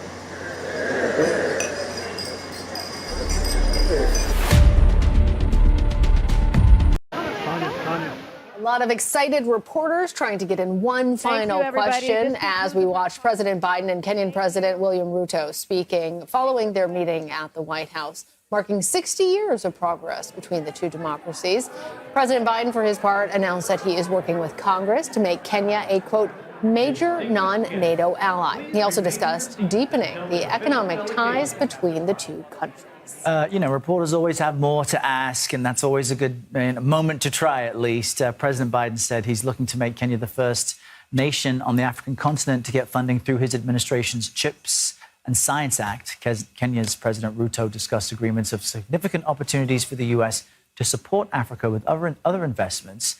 And as we've mentioned, this is the first state visit from a leader of an African nation since 2008. Yeah. We heard President Ruto, as the head of a country that's not a NATO or not a member of the G20, to make a state visit, say that there are many areas that he is cooperating with on the Biden administration. That also includes the security situation in Haiti. A lot of questions on there's that. Political instability there, and the various gangs have actually taken power. Kenya providing about 1,000 physical forces on the ground to stabilize things. The U.S. is not doing that, but is signing off and cooperating with Kenya when it comes to Haiti. So security and economies are cooperating with each other, including investment in a lot of Kenyan companies. Kenya is powered by a lot of renewable energy as well. Yeah, we saw the discussion about U.S. tech and investment in Kenya, as well as the African continent more broadly, to try and especially focus on green growth and technological advancements that are particularly tied towards climate change and helping to take better care of the environment. And that was one of the things that we certainly heard from President Ruto, talking about extreme climate, the problems that creates for his country as well as other nations around the world. And he also was talking about the importance, you mentioned, Errol, Haiti, and we heard multiple questions about the responsibility to try and help out with the gang situation in Haiti. And we heard President Ruto say that it is the collective responsibility of all nations to try and assist in instances like that. CBS News Chief White House correspondent Nancy Cordes was among the reporters there trying to get a question in that space before the two leaders left the stage. Nancy, I'm wondering what stood out you most about what President Biden did and did not say. I know he was also pressed on the ICC warrant of Benjamin Netanyahu in Israel, but what jumped out at you most? Very interesting, the geopolitical ramifications of Kenya's decision to send 1,000 peacekeeping forces halfway around the world to the Western Hemisphere to help with unrest in Haiti. Both President Biden and President Ruto got a lot of questions about that. President Biden was asked why the U.S. wasn't committing troops when Haiti is in our own backyard, so to speak. And President Ruto got questions about why Kenya was willing to send troops halfway around the world when there is a great deal of unrest on the African continent. President Biden, interestingly, said that the U.S. Made a very deliberate decision not to send U.S. peacekeeping forces to Haiti to help deal with the gang problem there, the violence there, because we didn't want to look like the biggest superpower in the hemisphere just stepping in once again to exert our will. And so he basically went looking around the world for other countries that were willing to step in, and Kenya, he said, answered the call. Yeah, and on that front, Nancy, sort of a similar question, the parallel, did we hear anything in particular that stood out to you from President Ruto's remark? It seemed like at one point he was trying to really establish himself as independent of President Biden and the United States, despite being such close allies. Yes, he was challenged particularly by the Kenyan reporters here in the room about why he was sending these troops around the world. They pointed out that there are schools in Kenya that have had to close because of violence there. They said, we don't have a lot of police officers to spare. what exactly is the goal here? Are you simply doing the bidding of the U.S.? And so he asserted himself, said, no, we're making our own decision. This is a strategic decision. We are working to combat unrest, not just in Haiti, but in the Congo, in Somalia, and now, we want to help out people around the world. This is something that Kenya has been doing, he said, for decades, even as he insisted that they are continuing to work on their own problems at home.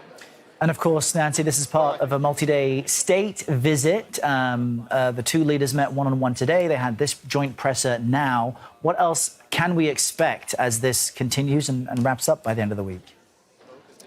Well, this is the first state visit, as you've probably mentioned, Errol, for an African leader in 15 years. So it's been a long time coming. And a state visit, of course, means that all of the bells and whistles come out here at the White House. There will be a state dinner this evening. It will take place in a glass pavilion with 1,000 candles out on the White House lawn.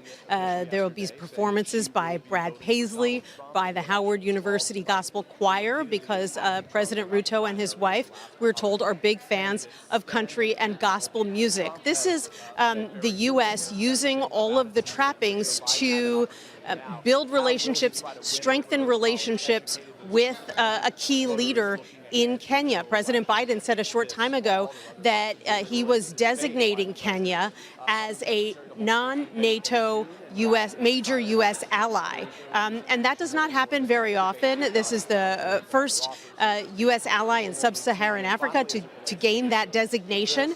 And it's all about sort of countering Chinese and Russian influence in Africa. And even President Ruto acknowledged that the U.S. has some work to do on that front. He said something very interesting in this press conference. He said that the U.S. has an opportunity to radically recalibrate its influence in Africa, an acknowledgement that the U.S.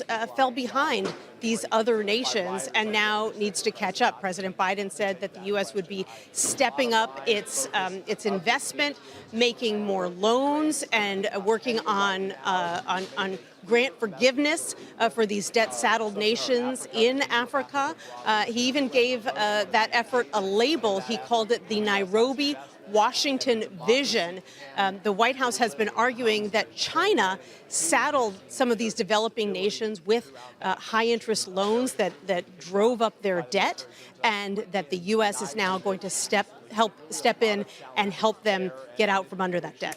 That's a really interesting way that these greater geopolitical battles are finding almost these proxy battles on the African continent, especially just earlier this year with Niger switching its alliance from the United States to Russia and China. And given that we've seen Russia and China really ramping up their efforts to increase their influence in Africa, I'm wondering, Nancy, if you can talk to us just a little bit more about the importance that Kenya in particular plays in trying to shape the relationship that the African continent and President Ruto and his other fellow presidents of African nations have in terms of that larger picture.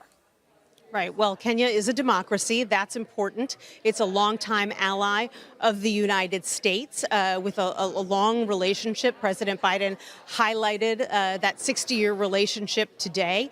And it is in sub-Saharan Africa. And in a year in which we've seen unrest in several different African nations, unrest that actually prevented the president from going to Africa this year as he promised he would, now says he's going to do it next year, Kenya has been a more or less a beacon, a stable ally in that region. And President Biden noted today, for example, when we were talking about Haiti, he said, not only is the U.S. not stepping in Haiti and turning to Kenya because the U.S. doesn't want to look like a Bigfoot going into that country, but also he noted that the U.S.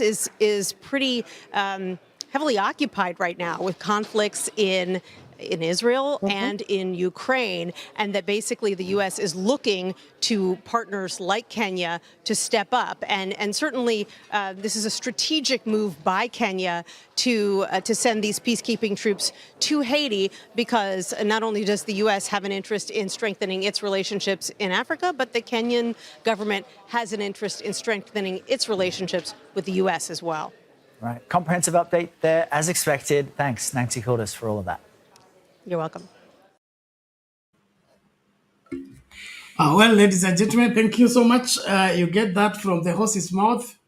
Mambo ni kama hayo, Wakenya wameamua kutumika na Ruto anafurahia hiyo. Umeona vile amechangamka.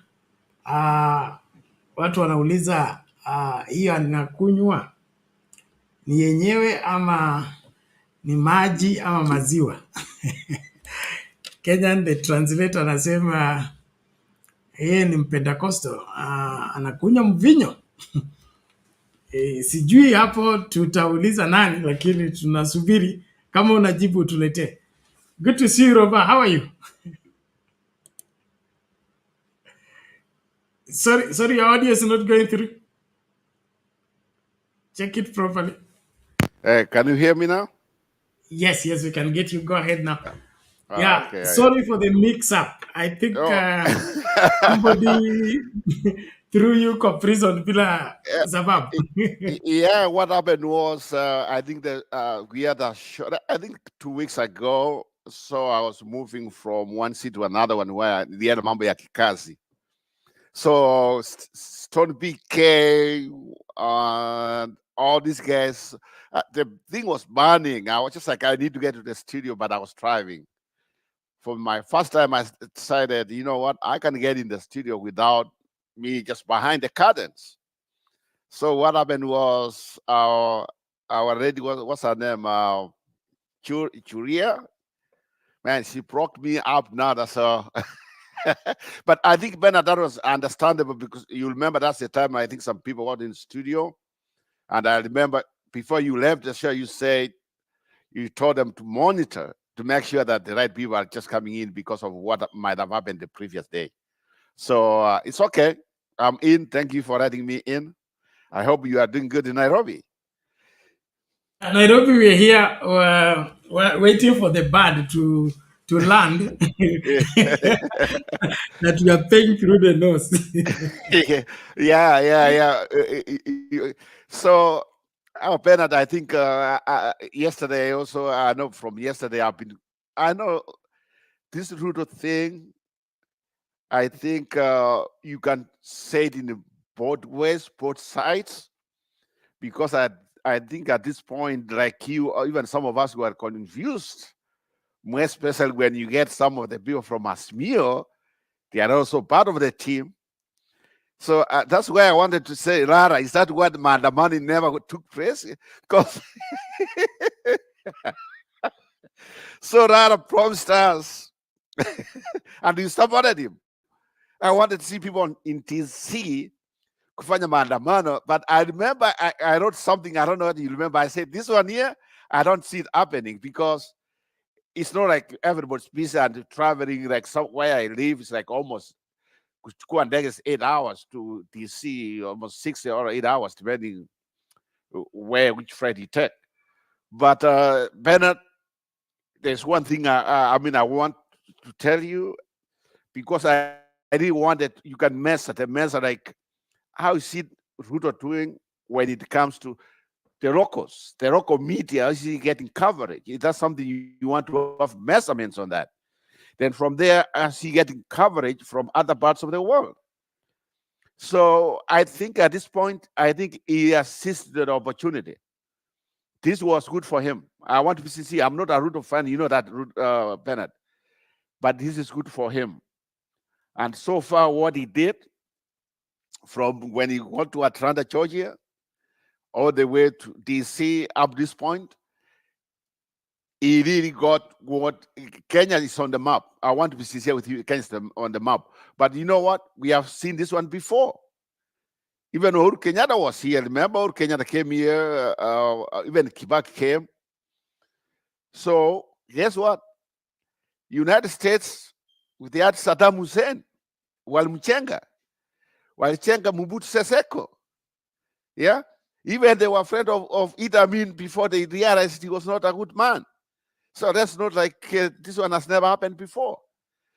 But the one thing I think what has changed, what has really changed, and something I never expected, and that's why when I see Wangira, I really wanted to get to the studio, and I wanted to tell him this. He said that because of elections, to tell you the truth, this Kenyan thing or mambo ya Haiti or something will not determine the election. And Mr. Wangira, I think he said also that Biden is losing, or I don't know where he got that one from, but that's something for another day. Talking about the benefits, that's what I want to hear.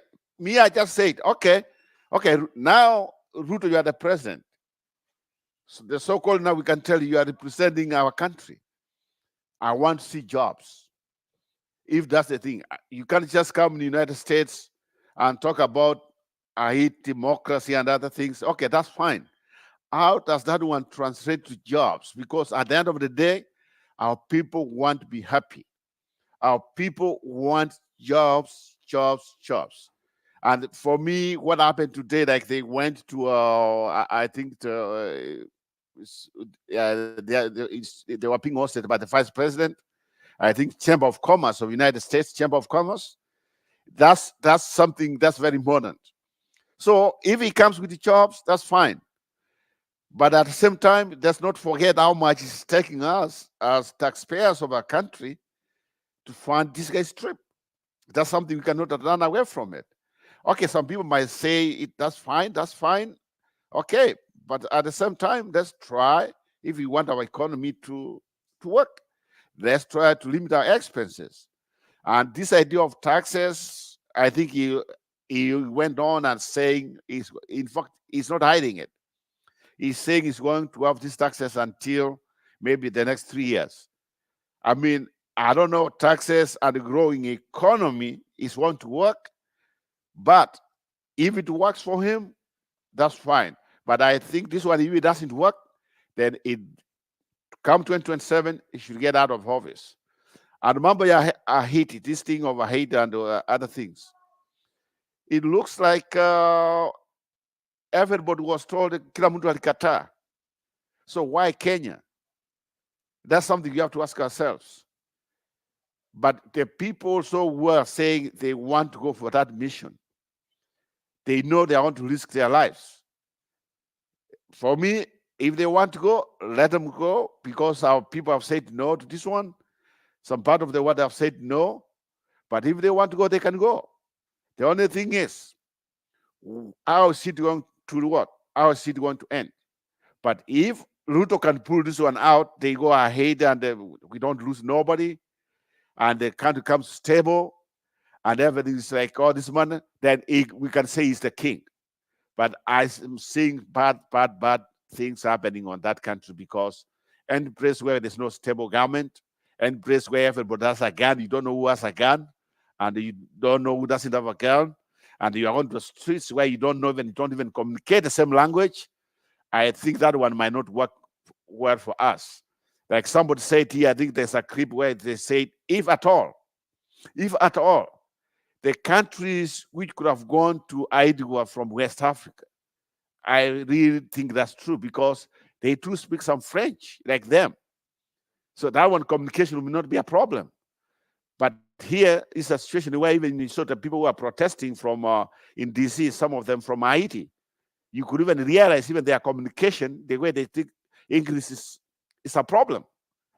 So how are we going to translate this English with French when these troops go on the ground? Unless we are going to look for translate. But I'm seeing this one going to go very, very bad for Ruto on that part. But all in all, Bernard, nice to see you. I don't know where people have gone. So it looks like whenever Stone BK, when I really wanted to talk to him, there are some things he has said here I really wanted to hear from him.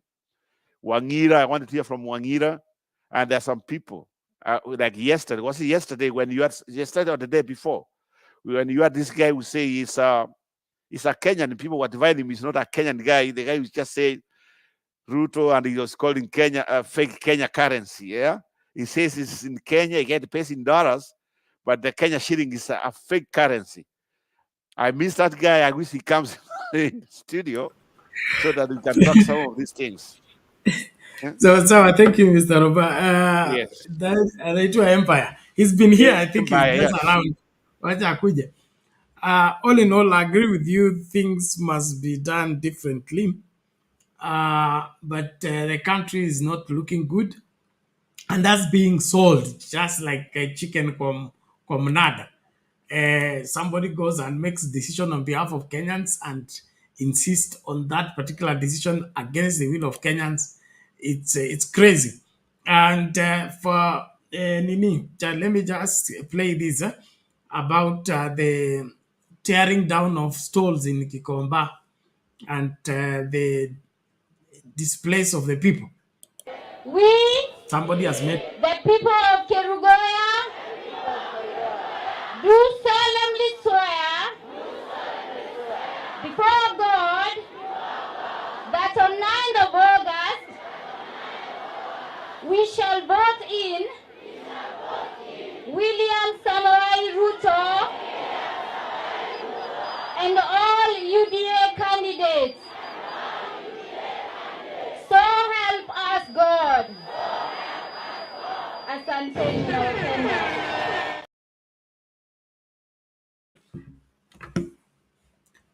Okay, that is the swearing in of Kenyans to go and vote for William Ruto. And remember, they said wamepata hasla, anayejua lugha yao, anayeelewa mambo yao. Sasa hiyo picha inaonyesha lugha hiyo na mambo hayo. But there is another viral video that I want to play. Contrast between William Ruto's operation as a leader and Mama Suluhu. There's this video I found very interesting.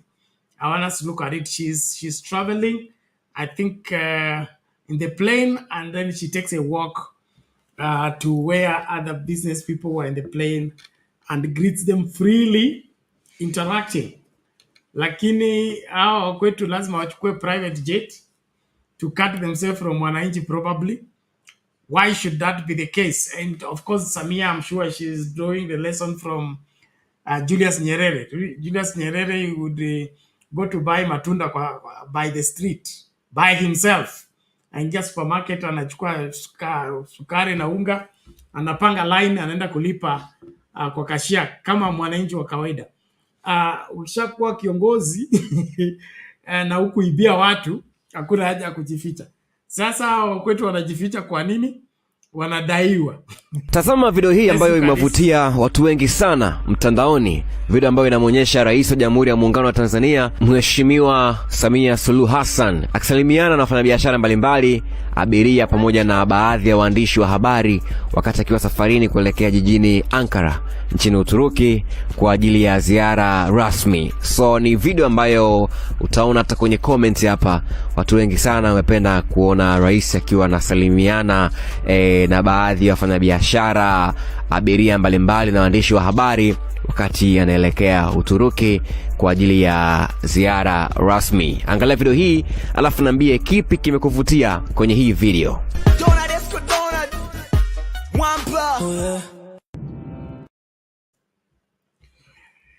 Okay, that is the difference when you are owing people and when you are not owing them.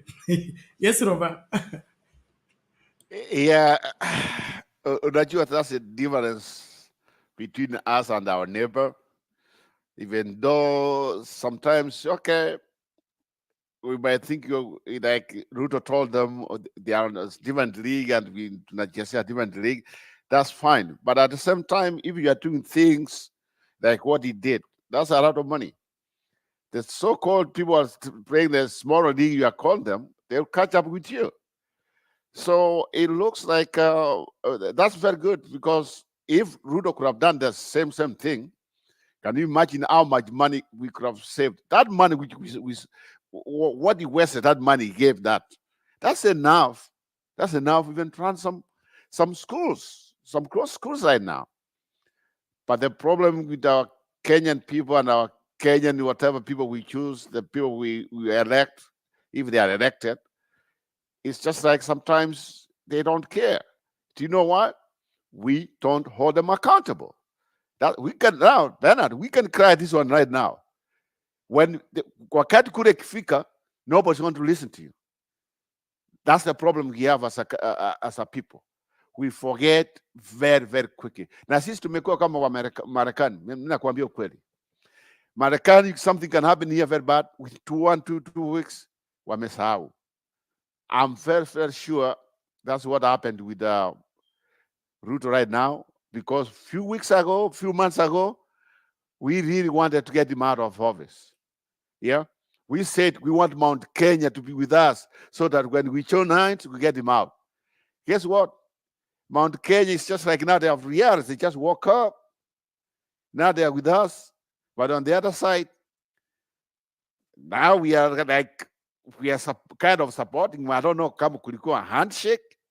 I don't know, because when I see Mr. Wandai, I hope I'm pronouncing it properly, Wandai and all these people from Asmio, they are just enjoying.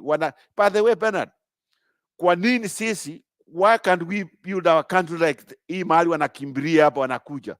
Kila mtu anataka kuja. Why can't we build our country like that? Yeah? Sasa wanakuja. You see how Ruto was happy? Atanaambia president ya USA na mimi nataka kukalia kiti. Hiyo ni utoto. Nataka kukalia kiti hiyo. Nisikia seriously. I mean, that was yani ni kama like Chief Justice huko hapo Kenya, yani mtoto unaona wanafunzi wanakuja wanasema in the future I want to be a Chief Justice. That's what exactly Ruto did. Anaambia Biden, wacha mimi nikalie kiti na mimi kitoko nisikie vile. Yeah, you know, for me that was the raw end of it. But at the same time, if we can seize on this opportunity, if whatever USA says right now, for me, as long as they do investment on we have business, people get jobs, I would care less who's the president. I just want improvement in the economy. And some of these things, I think, Bernard, also, one of the things I think we have to be very careful. It's just like, I think now, going forward, most African countries they don't want to like us because they think now, sasa tumekuwa mtoto wa America. Hii tuliona. Sasa, that's what it is what it is right now. I'm telling you. Because if you see the way Ruto was received, he was received both parties, the opposition and the government. There's nothing here you can say, oh, because he was Democrats. No. Anybody saying that's not true. Everybody, even if it's Trump tomorrow, when it comes about Kenya, it's going to be the same thing. So be prepared. For me, if they want to make us the next state of another state, bring the money, bring the jobs, then we can talk. But don't tell us you like us, we are a democracy, when our people are struggling, when some people can't even just make it, just day ends. I mean, some of these things, small things. So I hope they will do better and give us what we deserve. And more especially if we are sending our people to Haiti and something, that question, nobody has answered. Because hiyo kwa nini Kenya going to Haiti, whatever, everybody's just hiding it, but that's fine. Ruto claims it was passed by Parliament, and it's not like he did it by himself. And I think, that's true. But how? Some of these people bought the money. So if you call yourself a democracy, and we are a democracy, yes, but we are a democracy, a corrupt democracy. Corruption is killing us. Why can't we too, like USA, they call it democracy, but they don't have the corruption we have? That's the big difference there, right there. Let me just cut it there, Bernard. I see somebody say empire here. So, thank you, Robert. Interesting and important indeed.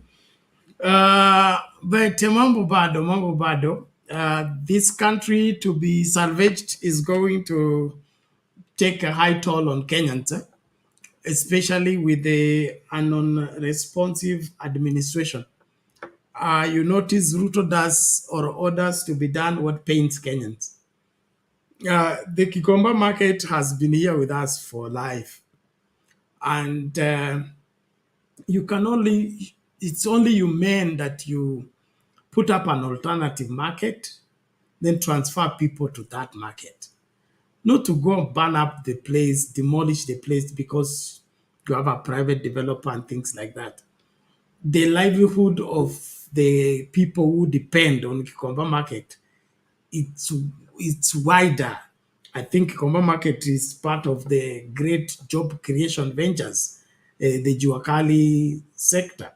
So Ruto is not interested in growing the economy. He's not interested in making Kenyans have money in the pocket. He just wants the money that is in the pocket of Kenyans. But how the money gets into the pocket of Kenyans, he cares less. Investors coming to Kenya, even after signing those things, I doubt. It is not long ago when William Ruto chased away the Indian guy, Rai, okay? Mambo ni matatu. I thought Bernard Rai was a Kenyan citizen.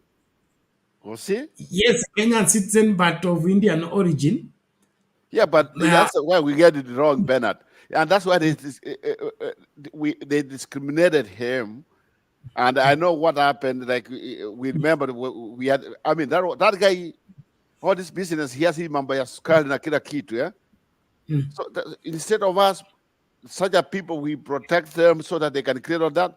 Tonight, because, yeah, I think, yeah, you remind me, I remember that guy, yes. Yeah, thank you. So with such a scenario, and it just happened under your watch, can you be the best person to be sent as an ambassador to go and bring more people?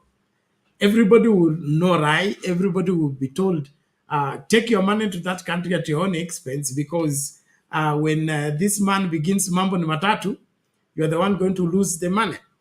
And then, of course, our well thought out competition, where you want to chase somebody from the market so that you inherit that market instead of creating a new market and being innovative enough. The Baba's proposal of one county, one product, I believe when that something like that gets implemented, it will run this economy at a higher rate than what we are being celebrating in the name of we have banked this, we have signed this one is coming home.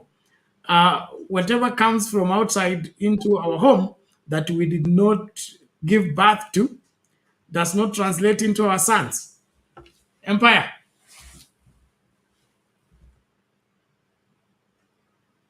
But Empire, are you still there? Okay, it's like Empire is not there. So let's investors, I think they will treat William Ruto administration with great care. They will not buy into his attitude, because they attempt to twist the judiciary. It is in public domain. He's twisting the parliament and making his way to go. That's not a person you can trust to protect you when you make your investment. And so I think William Ruto is not the best person to go and be persuading investors to come to Kenya. And I think everybody is treating him with suspicion. And so as much as we are burning 2 million per hour, that 2 million per hour, I don't think we are going to get sufficient to replenish that, other than digging deeper into our pockets and, of course, taxing us on everything and anything. So, Bernard, yeah, in fact, I thought that question might come up about the traveling expenses, but I think that one never came up. And at the same time, the one thing about this, I think, of Haiti, Bernard, the way it has been, I mean, it has been in public all this time. Do you know those people? They know these guys are from Kenya. You know, I think that if I was one of the people working there, I would not go there. There'll be targets right now. There are some people who might think that we have to prove a case for this African nation, that why are they coming here when we told they should not come here? There'll be targets. So if I was them, I would not go if I mean, some people want to go, but not me, because why do you want to go? That's dead. You can't just go like that.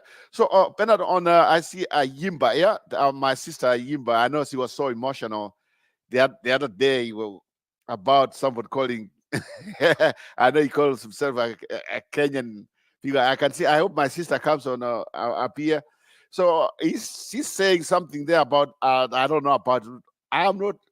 Bernard, you know me. I'm not a Ruto fan. You know that. You know that all these years. I'm a Papa. That's a fact. But what I'm saying is, the way coverage, he got coverage, even the local media, and you can see, I mean, from what we locally, you can say there was some coverage on him because of maybe it's the first African after 15 years who just came to the White House, and maybe because Biden is timing, let's be sincere, his timing with USA politics. It's just like he wants to see the black folks also. He cares about us too, because the people have been coming to the White House, not necessarily like they are all white, no. So on that space, let me say this. For me, I care less about Ruto, because there will be Ruto. Remember, there was Uhuru. He came here to the same White House. Okay? But remember also there was Kibaki. After he won the first 2000, was it 2000? When he won the first election, when that one, when it was that one, he was invited by Bush. 2003. Yes, remember he was invited by Bush to come as Kenya's emerging democracy. Then after that, what did he do? 2007, he decided to steal election. Yeah, anybody who can say Kibaki never stole election 2007, I think your mind is just that one. I can go. Even in fact, even Ruto knows that. Even Kibaki knows that they stole election. So 2007, we went to the White House. Then after that, Kibaki 2007, he got defeated. Akashindwa kura, akaiba kura, and now it came the so-called Museto government. And by I think that's when they walifanya kazi, yes. But at the same time, I wish Raila became that president 2007, maybe Kenya would be a different country. And I think for me, I keep on saying, people who come here and say, oh, Kibaki alifanya nini, Kibaki alifanya nini. For me, I think Kibaki was the center of the person who messed up our country. I can tell you that, and I'm not scared of saying that. Do you know why? He got a mandate of people. Yeah, he got the mandate of the people when he got elected. You can see even some of us, we came when he was being sworn in. The same, I think I traveled like a week before.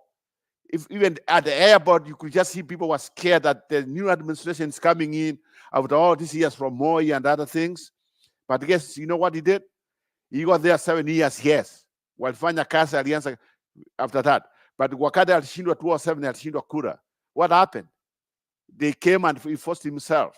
He never even, your constitution never even gave us a new constitution until later on after Aliba Kura. That's when he got the constitution. Then after that, when it was this time to get out, you know what he did? He favored the so-called Ruto Uhuru. Ruto or Ruto Uhuru. And those guys, they never won the election, which Uhuru has told us they never won. So he favored him because maybe, I don't know, because the guy was from his own tribe. Yeah, you can't hide it. That's not hide it. Uhuru's a Kikuyu, Kibaki was a Kikuyu. Why did he favor him? That's something some of us, the so-called the Muru 3, some of us, we want to ask them, if they were here, I'll just ask them, the Muru 3, what about, can somebody give me, even Mata Karua, you know, Bernard, I like Mata Karua, and I hope he'll be a president. But she messed up the 2007 election. She was the hardcore. She was the one with the hardest person in the room to deal with. Yeah, but I know she has changed. We give her that. So Kenya, we have come a wrong way with this so-called democracy. We are being told by the United States, oh, the two democracies, because you brought that ready. The report is saying two democracies. That's a name we got, but our democracy is fake democracy. Fake democracy. We might have freedom, but some of these things like the Haiti thing, police, the parliament, How? People are being bribed. When people are being bribed to decide their votes, that's what we don't want. Yeah, some of these things. When this housing thing came, the housing, the bill came on, the financing, whatever financing. Guess what? The Kenyan people said no, but people were bribed. The parliament, the so-called members of parliament, they were bribed. You know what they did? They passed it, and we call ourselves a democracy. We are a fake democracy.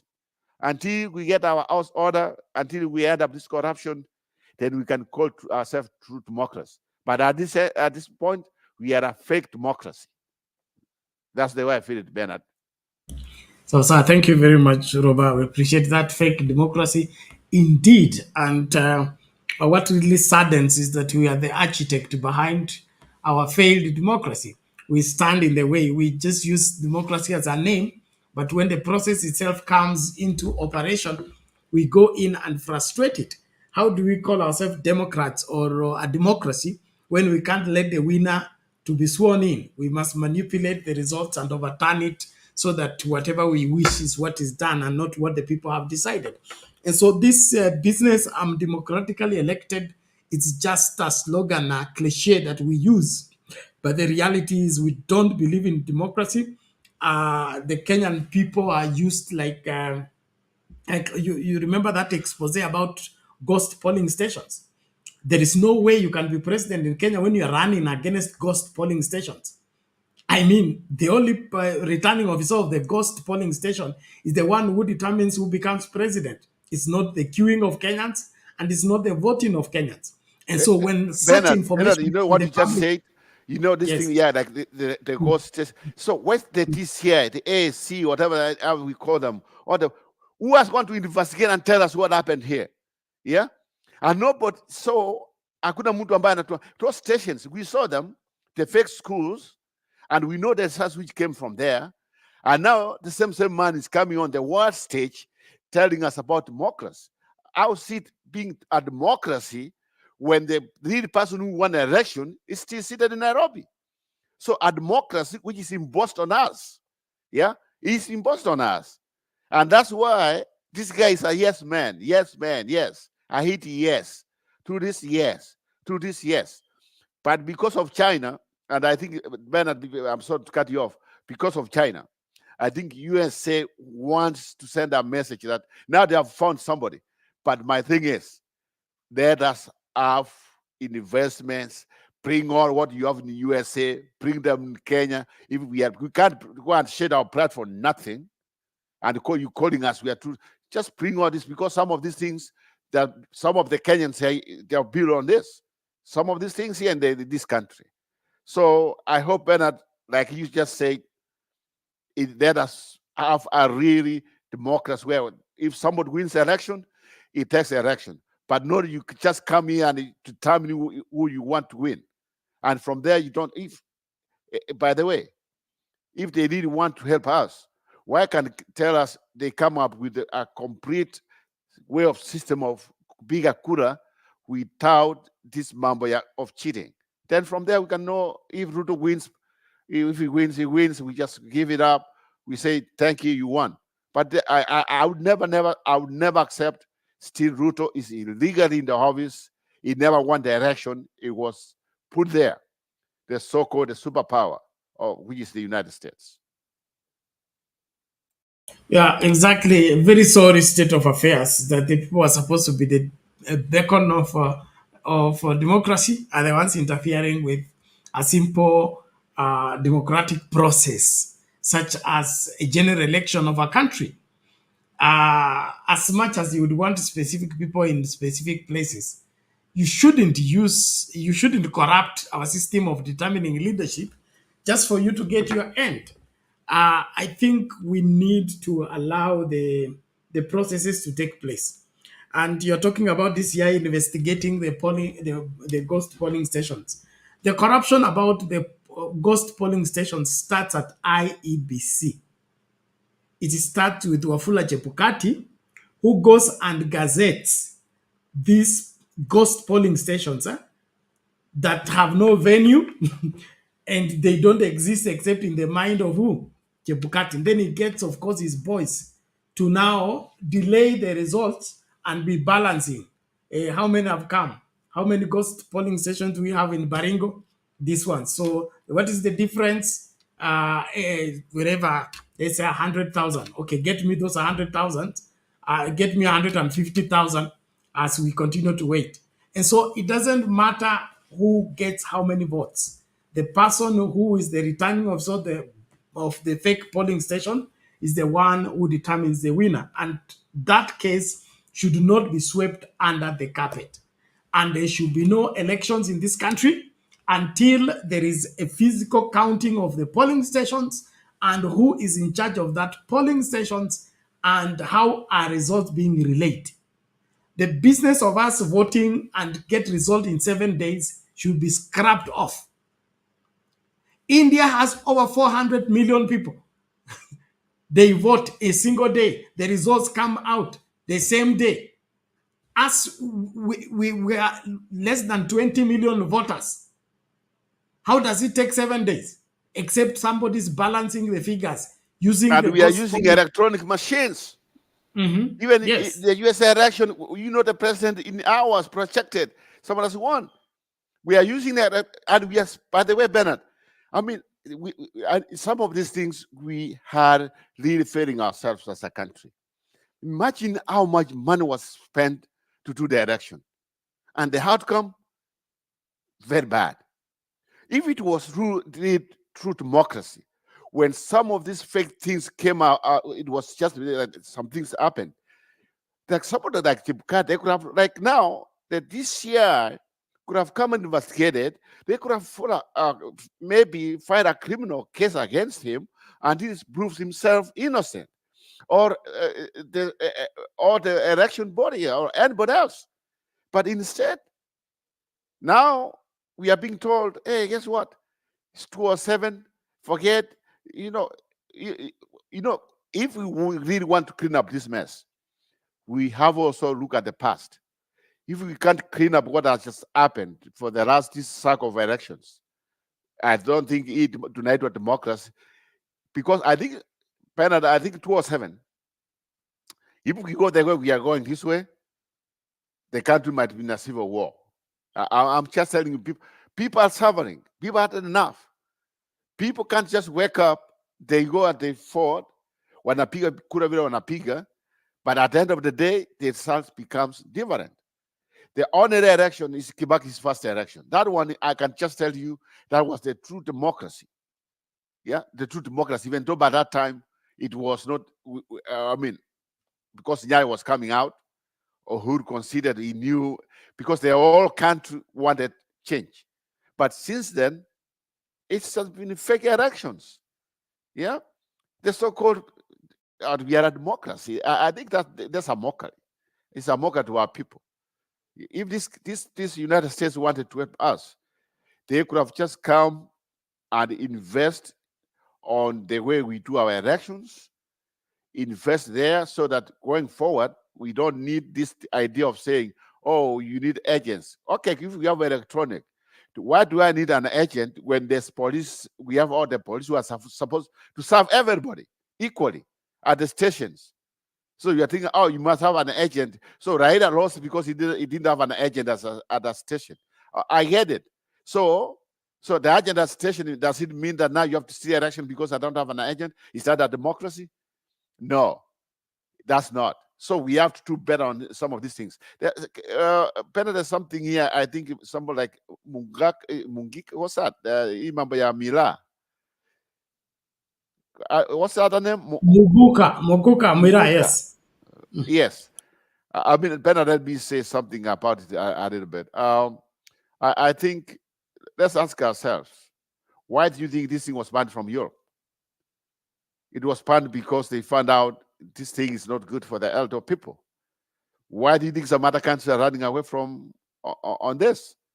The idea of people telling us, I mean, that's my opinion, by the way, it's not like opinion of the network. Someone telling us because it's creating business, it doesn't. So you are telling us because of business, then we should start selling cocaine and other things because people they are creating jobs. I think Mira, for me, it should be banned because it is ending. Like I really support what Wangira said. He said it all.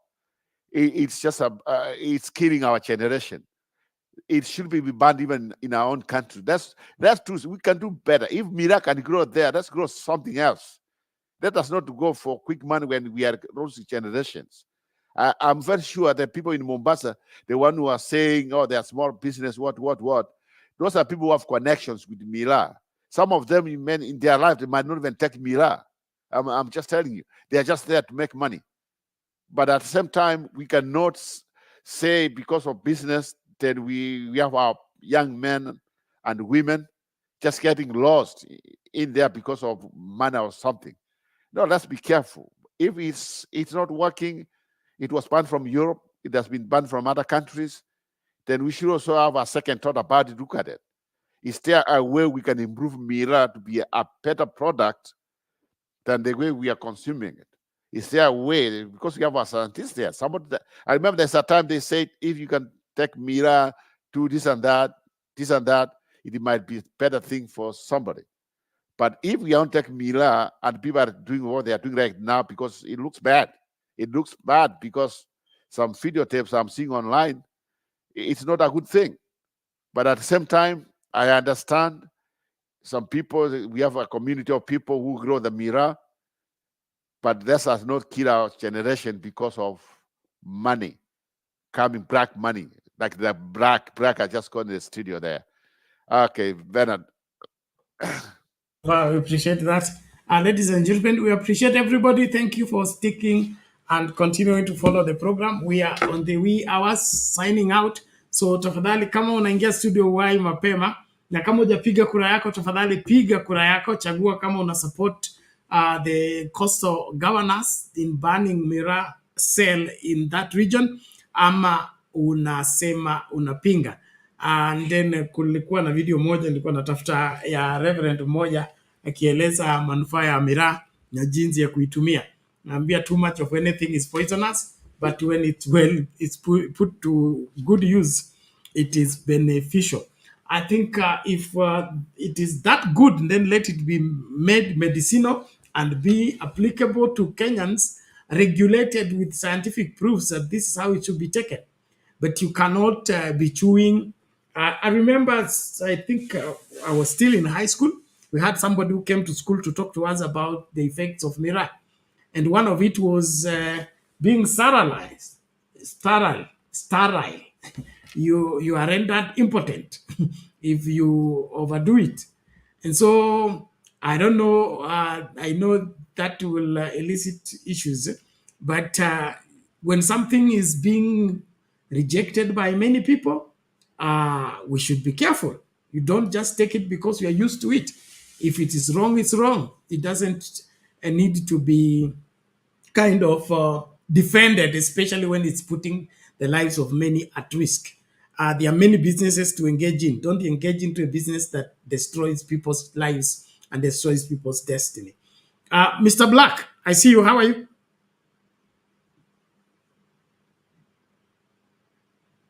Mutia Black, Halo? vipi? Vizuri sana. Yeah. Salama, nashukuru. Sijui vipi huko kwa studio. Wazima tunashukuru, karibu. I see Roba after 300 years we are meeting here again. Yes, Black, you see me. Thank you, man. I've been seeing you. I know you've been contributing here, but it's okay. I know. We are still nursing the goons, man. Yeah, I'm still the Papa boy. I'm still here. Asimio in our Western, Asimio. Ilifanyika ishafanyika man. Hata kama mnasema tulifanya ile kitu lakini tulishasonga.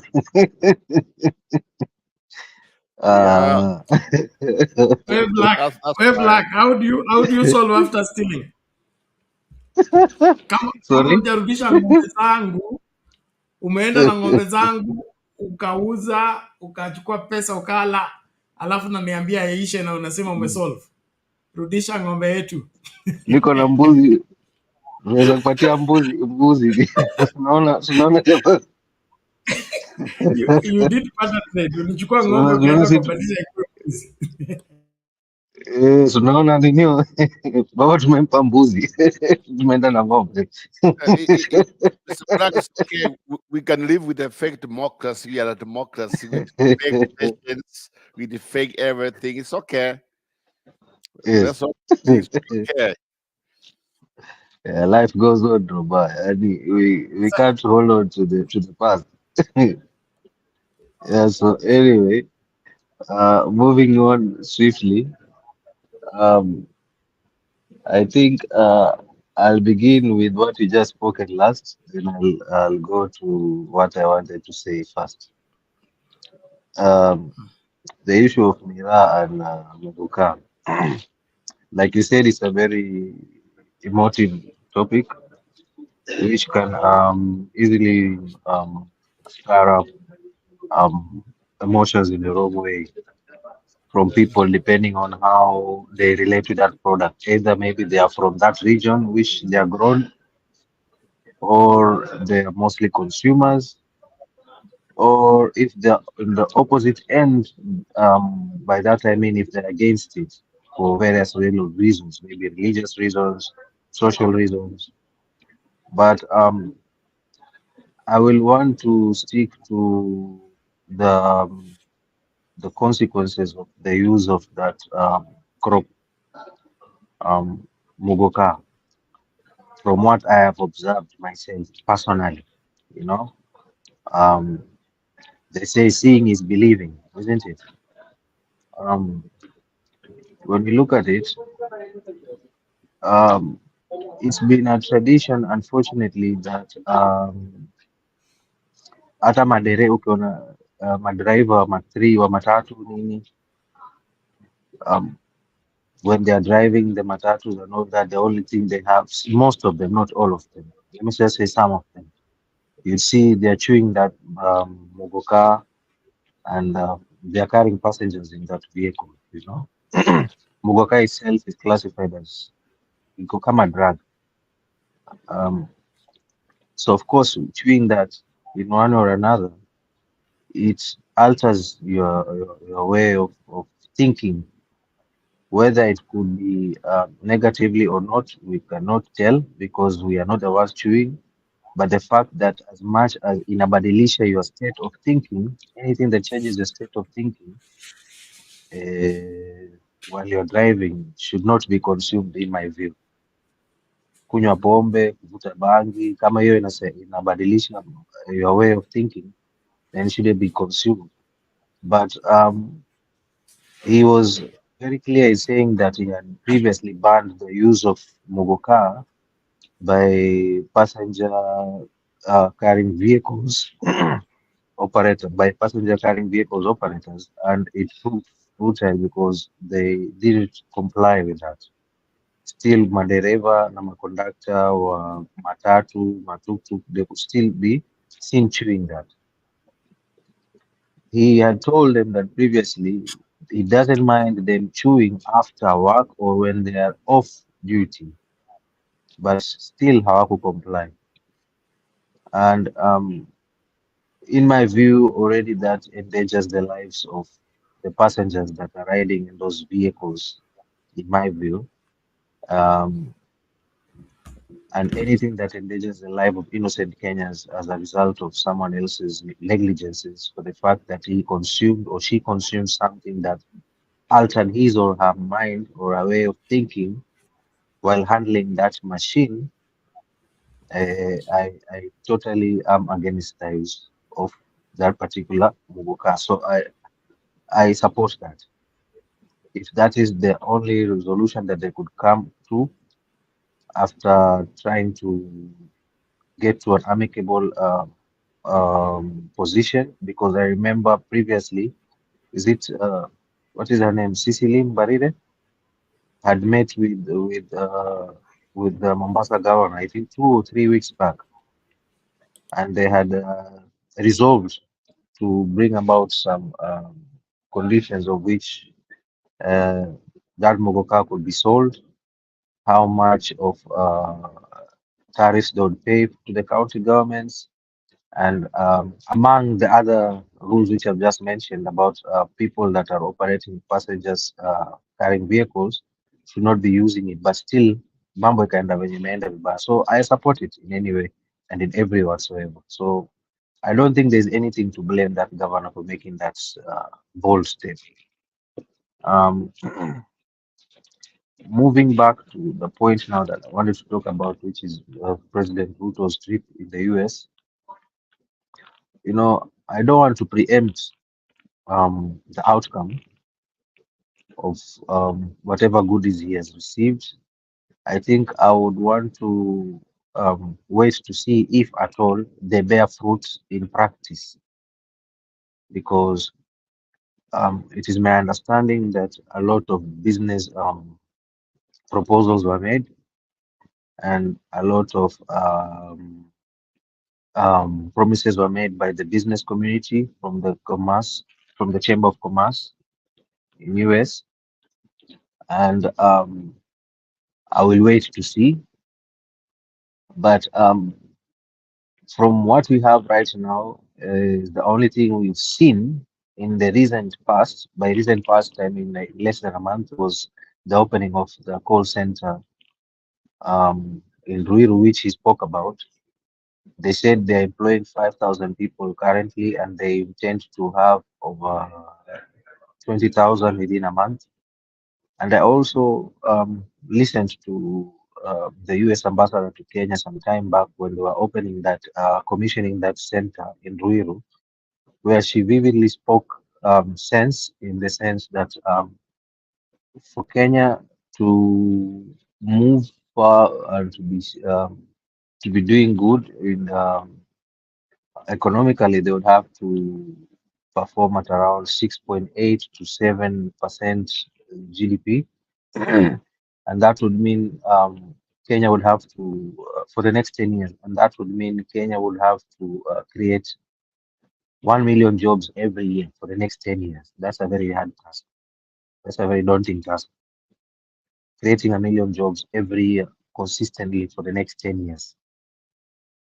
And she said that she and the US are committed to ensuring that happens. And the first, sorry about that.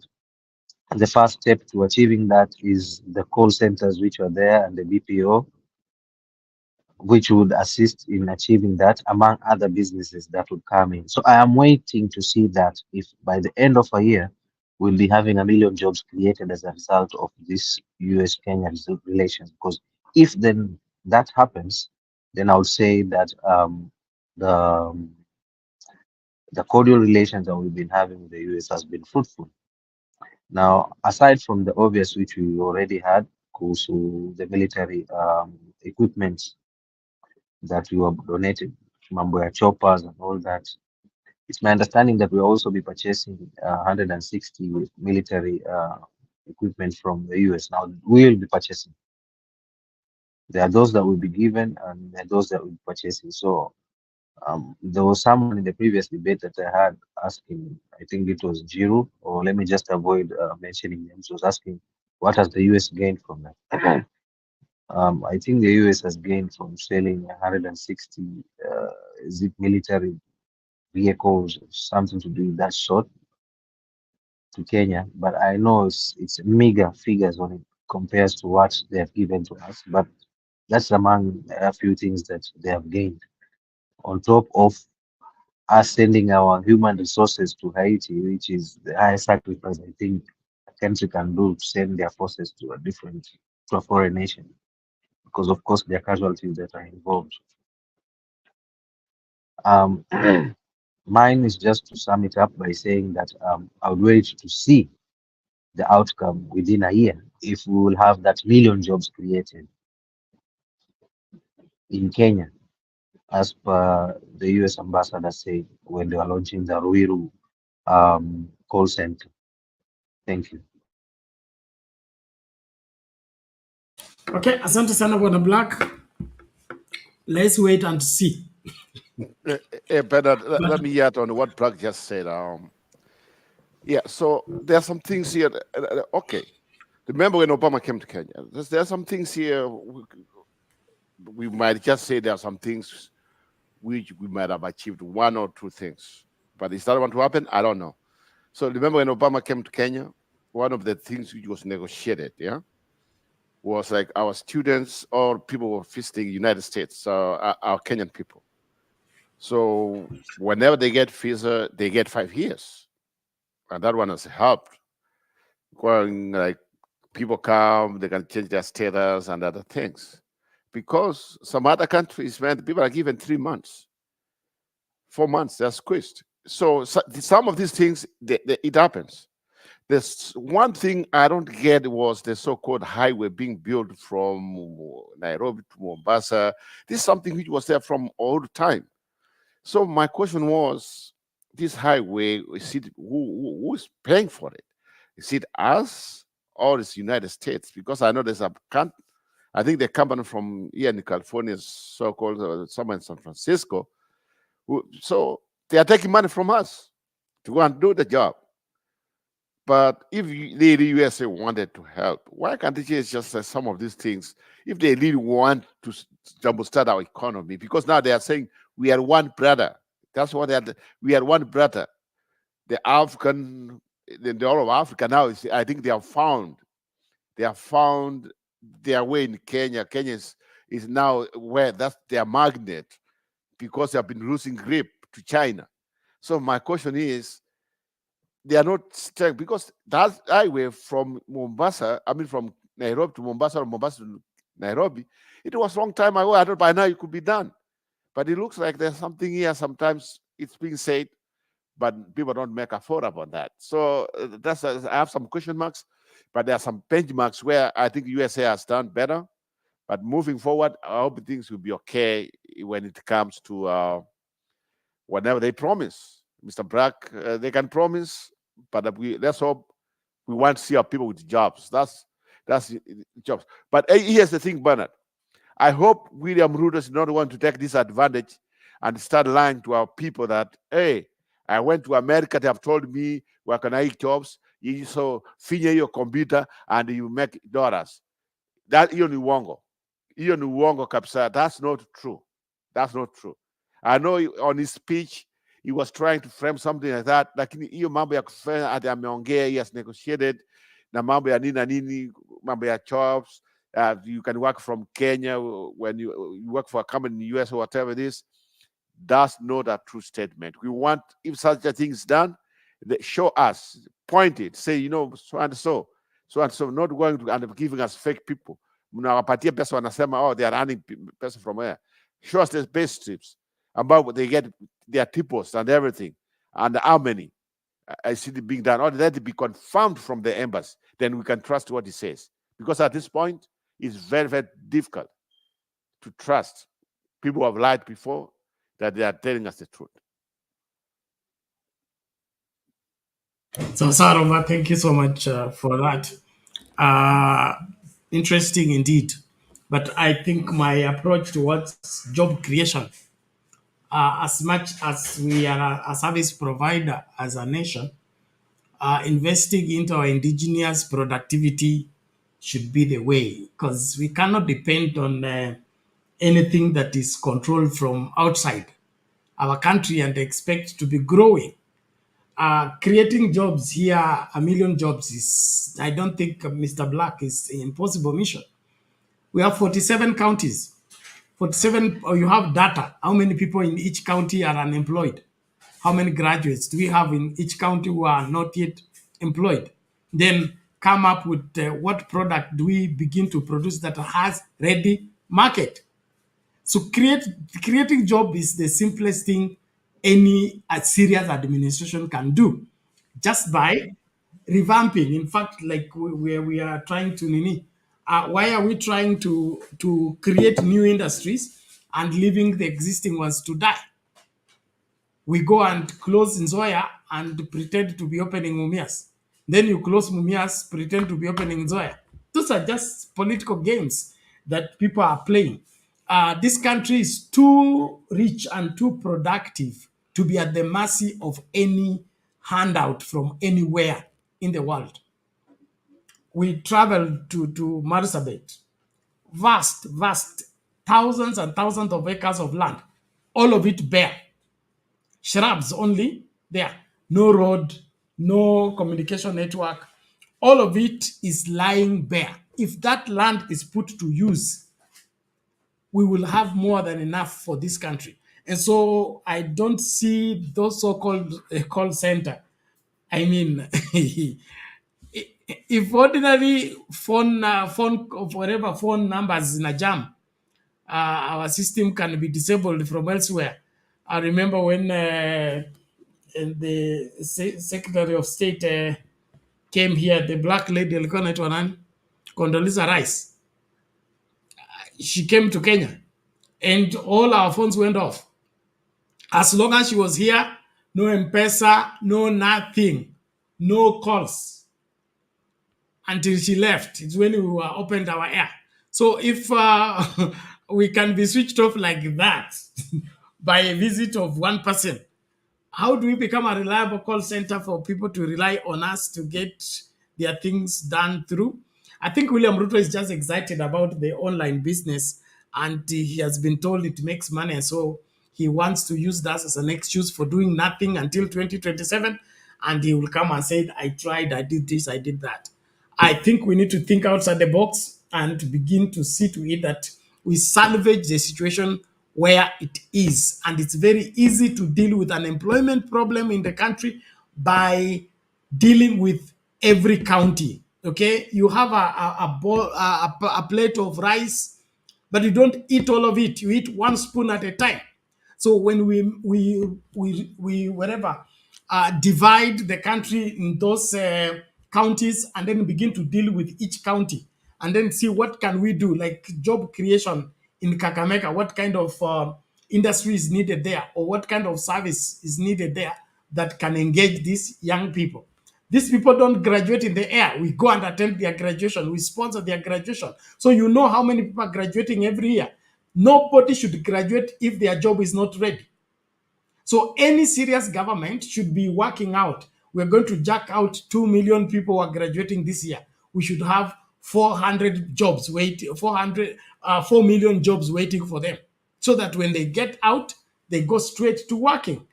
It will work smoothly. And that way we'll get things done.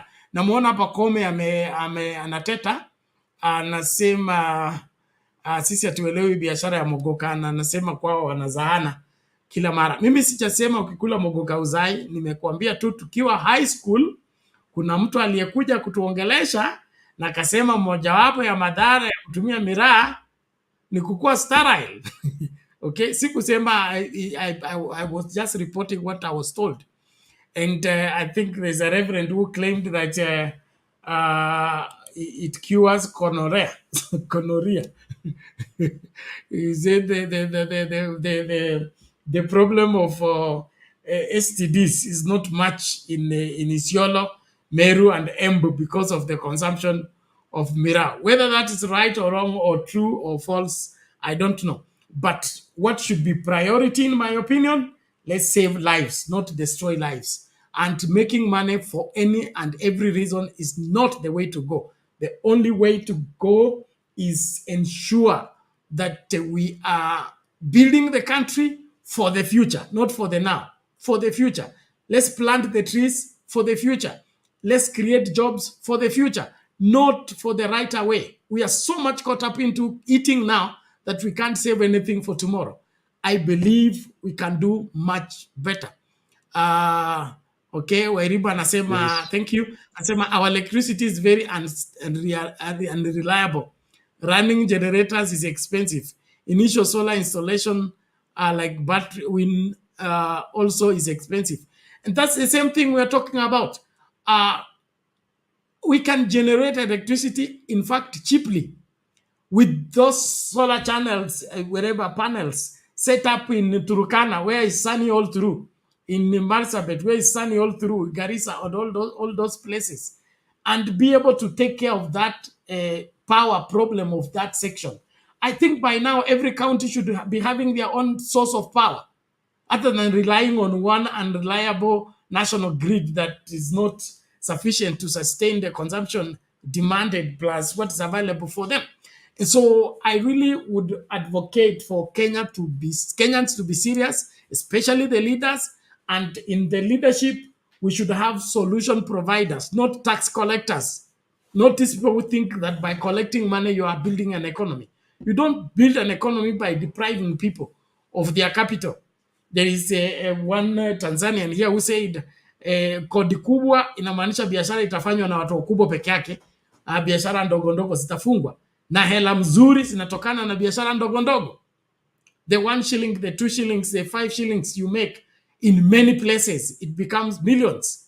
But if you are now remaining with, you want to collect 100 shillings, but you can only collect 100 shillings from 10 people, leaving 20,000 people that can give you 2 shillings each. I think you make much better by ensuring that everybody's whatever getting productive enough to contribute to the national kitty. Now, well, we need to begin to land now. Naomba tafadhali, Mr. Black, you give your givings on what we have said, and then give your closing remarks. Alafu tutaleta bwana Daniel Yes. baadaye. Okay, sijui kama nanisikia vizuri hapo. Unapatikana, endelea. Am I audible enough? Okay. In my view, I think where we have failed is on the fact that for us to prosper, we should realize that we need to produce each and everything that we consume. If we can achieve that, then that will be the first step. Because as you look at the situation right now, and this has been as a result of not only this government but the previous government. I don't know if it is by design. When you look at the budgets, Selena Somo, take a look at what is usually assigned to agriculture. Agriculture has been mismanaged when it comes to the budget, and I don't understand the reason why. Yes, education is important, but just as good as agriculture is equally important because people need to eat. Now, if we can produce every food that we do consume in a manner that we do not have to import, that would be the first step forward before anything else. But as it is right now,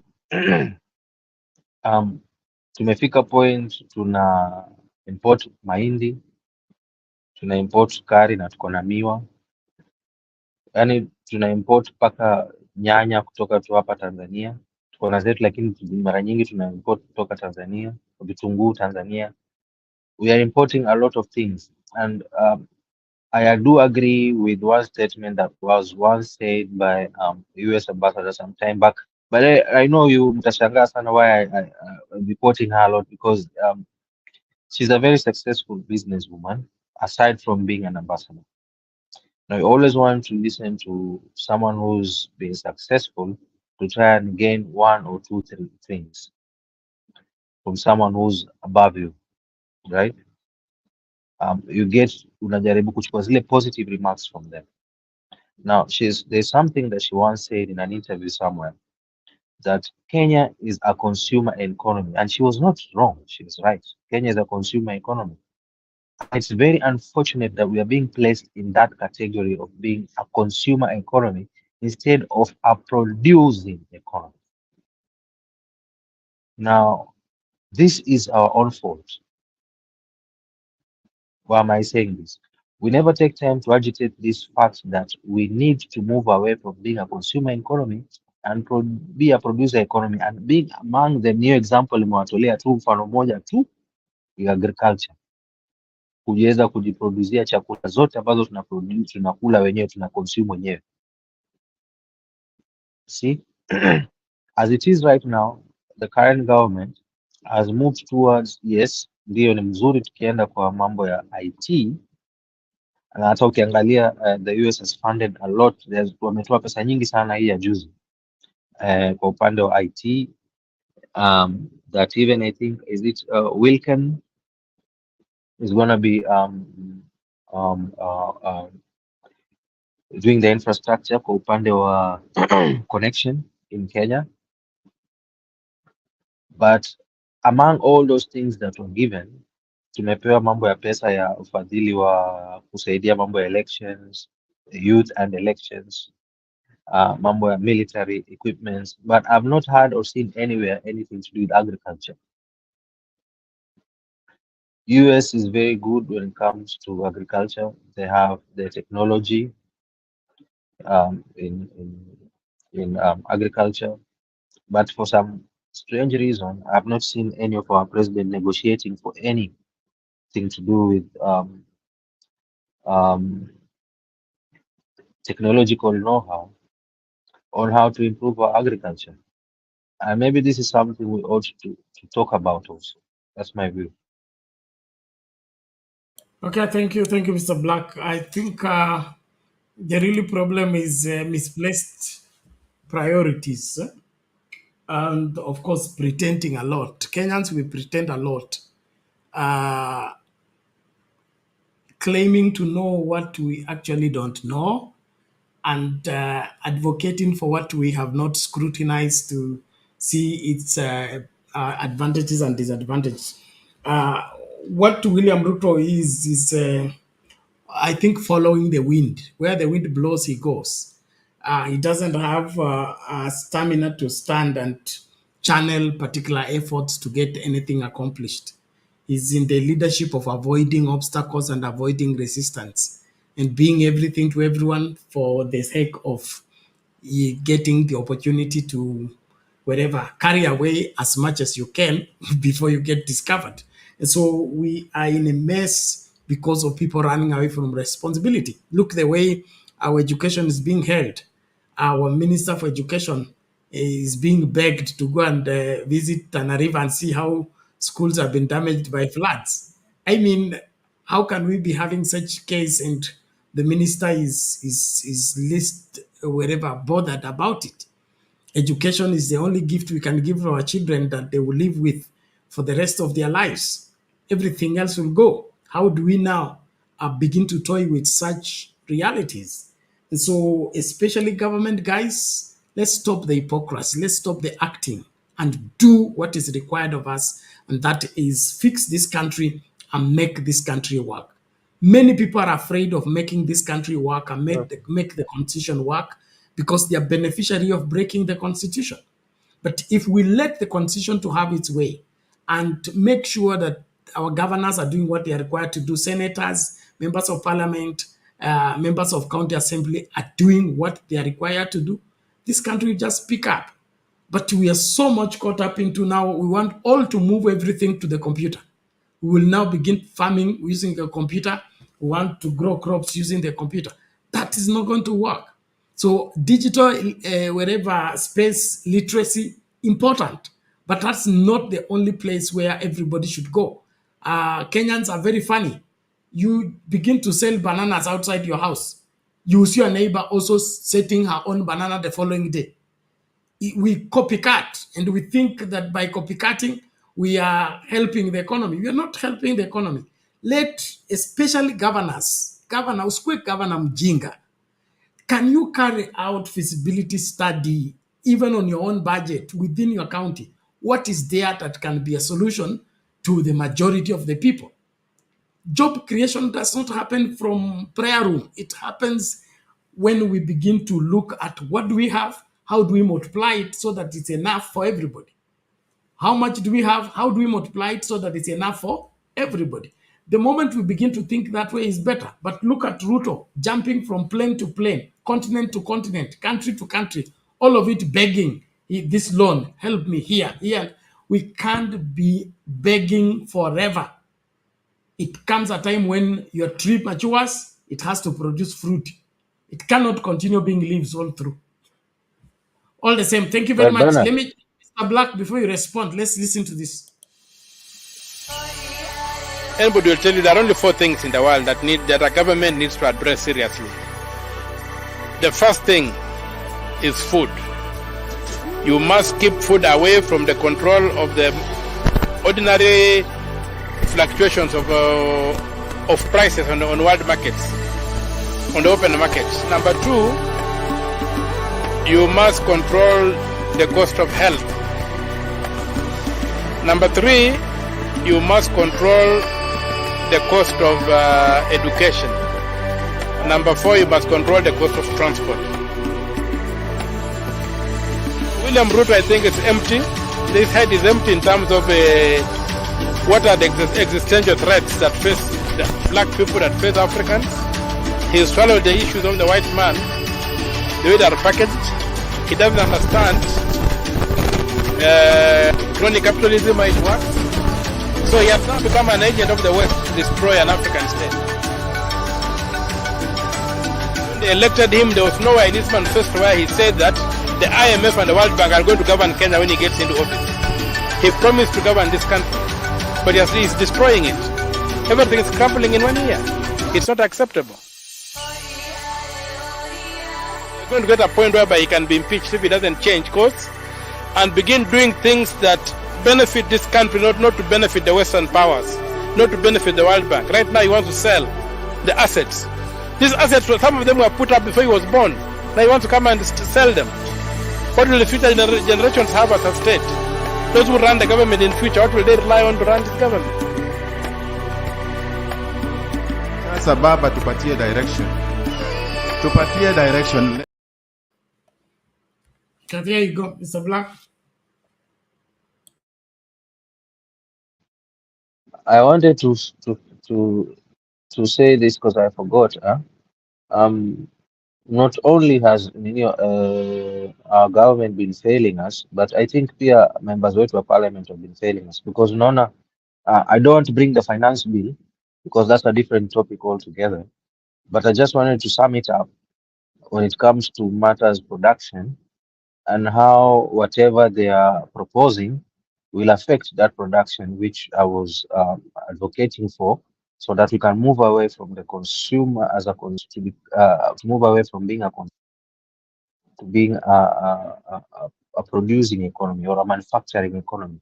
Now, for example, the excise duty which they have proposed to place on oil, 25%. That would mean cooking oil would go up by 25%. What does that do? Because hiyo inaenda direct kwa manufacturer. It means itaongeza cost of producing good yake itaenda juu. That being said, if his expenses go up, there are many things that could happen. Either one, he could decide to lay off some workers so that he can balance his books. Two, he could decide to increase the cost of the product so that he can recoup back whatever is ameongezewa kwa upande wa excise duty. At the end of it all, it still affects production. Because product ikienda juu, kwa mfano, kwa kununua watapata shida ya kununua. They'll not be able to buy, so their sales will go down. What happens next? The government does not get to collect enough income tax from this manufacturing company because they are not making enough. Is that going to be doing good to increase manufacturing? No, it will be doing the reverse. We have something like motorcycles, increase 10%. What does that do? We were talking about having local production or local manufacturing of things like motorcycles some time back. That would mean the cost of producing that motorbike will go up. Who wants to buy those motorbikes will mean that they part with more money to purchase those bikes. Do they have that money to do that? Answer is no. What happens to that factory making that motorbike? They either close down or scale down the workforce. So I think this finance bill in itself is not so cool, and unfortunately, we have members of parliament from both houses, not only one side, from both houses, sitting in the budgeting committee, right? And while they're coming up with this, I don't know why is it that they do not make these amendments there as they discuss. Now, we also ought to bring our members of parliament to account, right? Because despite of whichever side you are, whether you're Azimio of Kenya Kwanza, you have your people there in that committee, because it's usually both government side and opposition side, or the majority or the minority side. They're always all represented in that committee, right? But they would rather come outside, wafanye wanachezea siasa huko nje, wanataka kufanya hivi, but they're there in that committee and they're not doing anything to that effect. So I think it's about time that we also have to start holding our parliamentarians into account of what exactly is it that they do in the committees while they are in parliament. Thank you. Okay, thank you, Mr. Black. We get it. Thank you so much for that info. And it's true, we should hold our leaders at all levels. At all levels, we will not fix this country with runaway leaders and leaders who don't have the decency of respecting the dignity of life and the welfare of the people, especially the welfare of the economy. If we can't fix the economy, we are putting too many lives at risk at this moment. We just finished demolishing houses for people because of the floods and the reclaiming of the riparian land. Then before we even breathe from it, is now destruction of stalls for people in Kikomba. Those people you bomoa nyumba, wale uliobomolea nyumba ni hao wafanyikazi ambao wanauza vitu Kikomba. Then we go Kikomba and displace them. So what do you expect? No wonder it's reported the level of the crime rate in the country has increased. You can't render people helpless and expect them to continue following you, or rather following the law. So I think we need a rethink as a people, and our thinking need to be fast enough for us to get this matter arrested in good time. We are time bad in fixing this country. People are being born every day. People are graduating every day. All those people are coming into the same economic space. If we don't multiply our economics and ensure that the economic activities within the country are profitable, we are the mess. So nataka let's listen to Daniel. Thereafter, we are calling it a day. We'll be linking up in the next show. Daniel, how are you?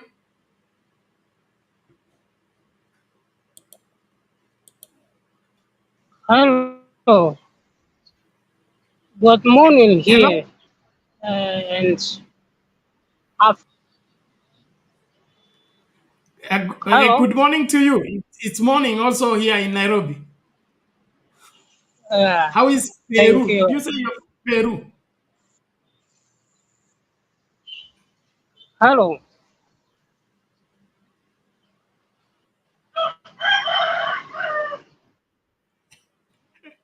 Hello. Yes, Daniel. Go ahead. We can hear you.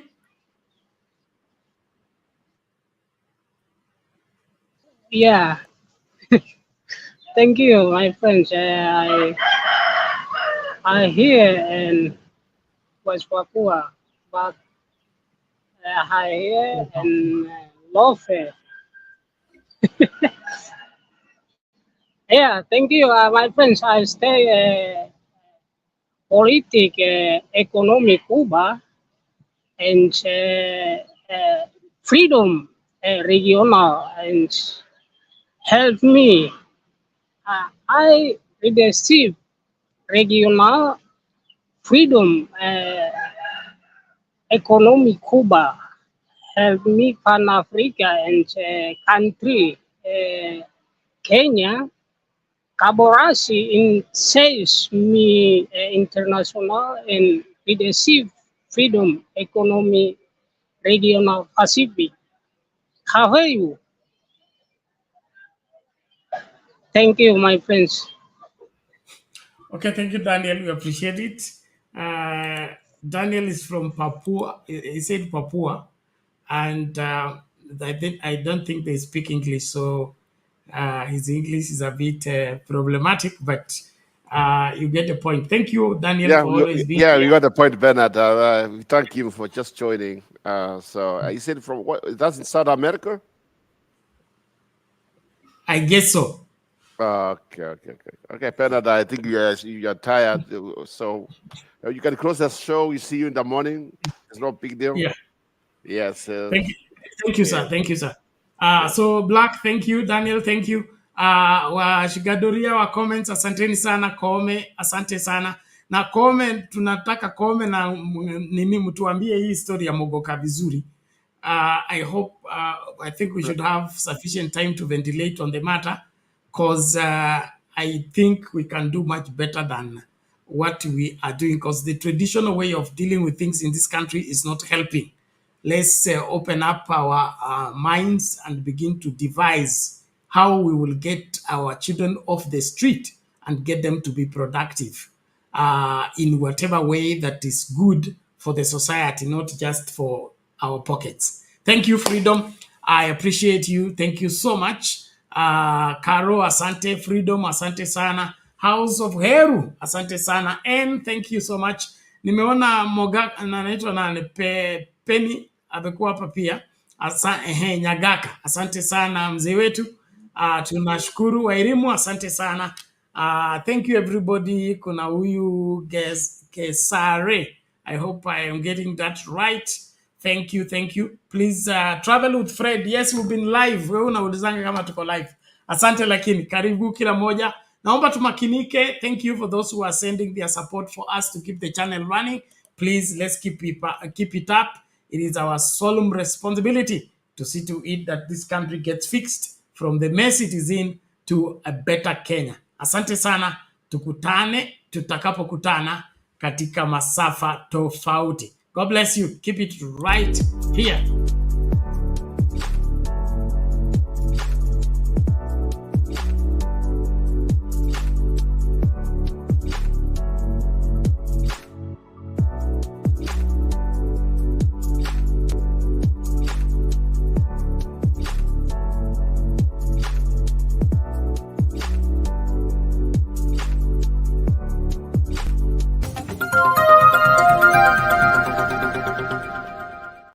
Sound Card Talk sasa imeboreshwa zaidi. Kila siku ya wiki asubuhi tunapambazuka na maabudu na sifa kwenye kipindi cha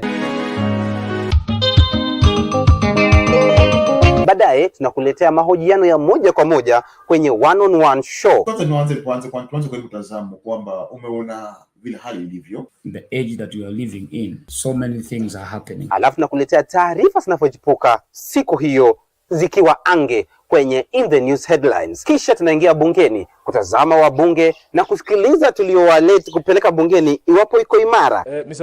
Mr. Speaker, they should not be given an opportunity to be in those committees. Who told the people to close the business? Kisha baadaye usiku kuinangana kwenye udadavusi kamili, Open Forum Political Show. Open Forum Political Discussion Show. tujue tumepata the right person. In churches, in funerals, come up and say, oh, it's our turn. Sasa Sound Card Talk imekamilika.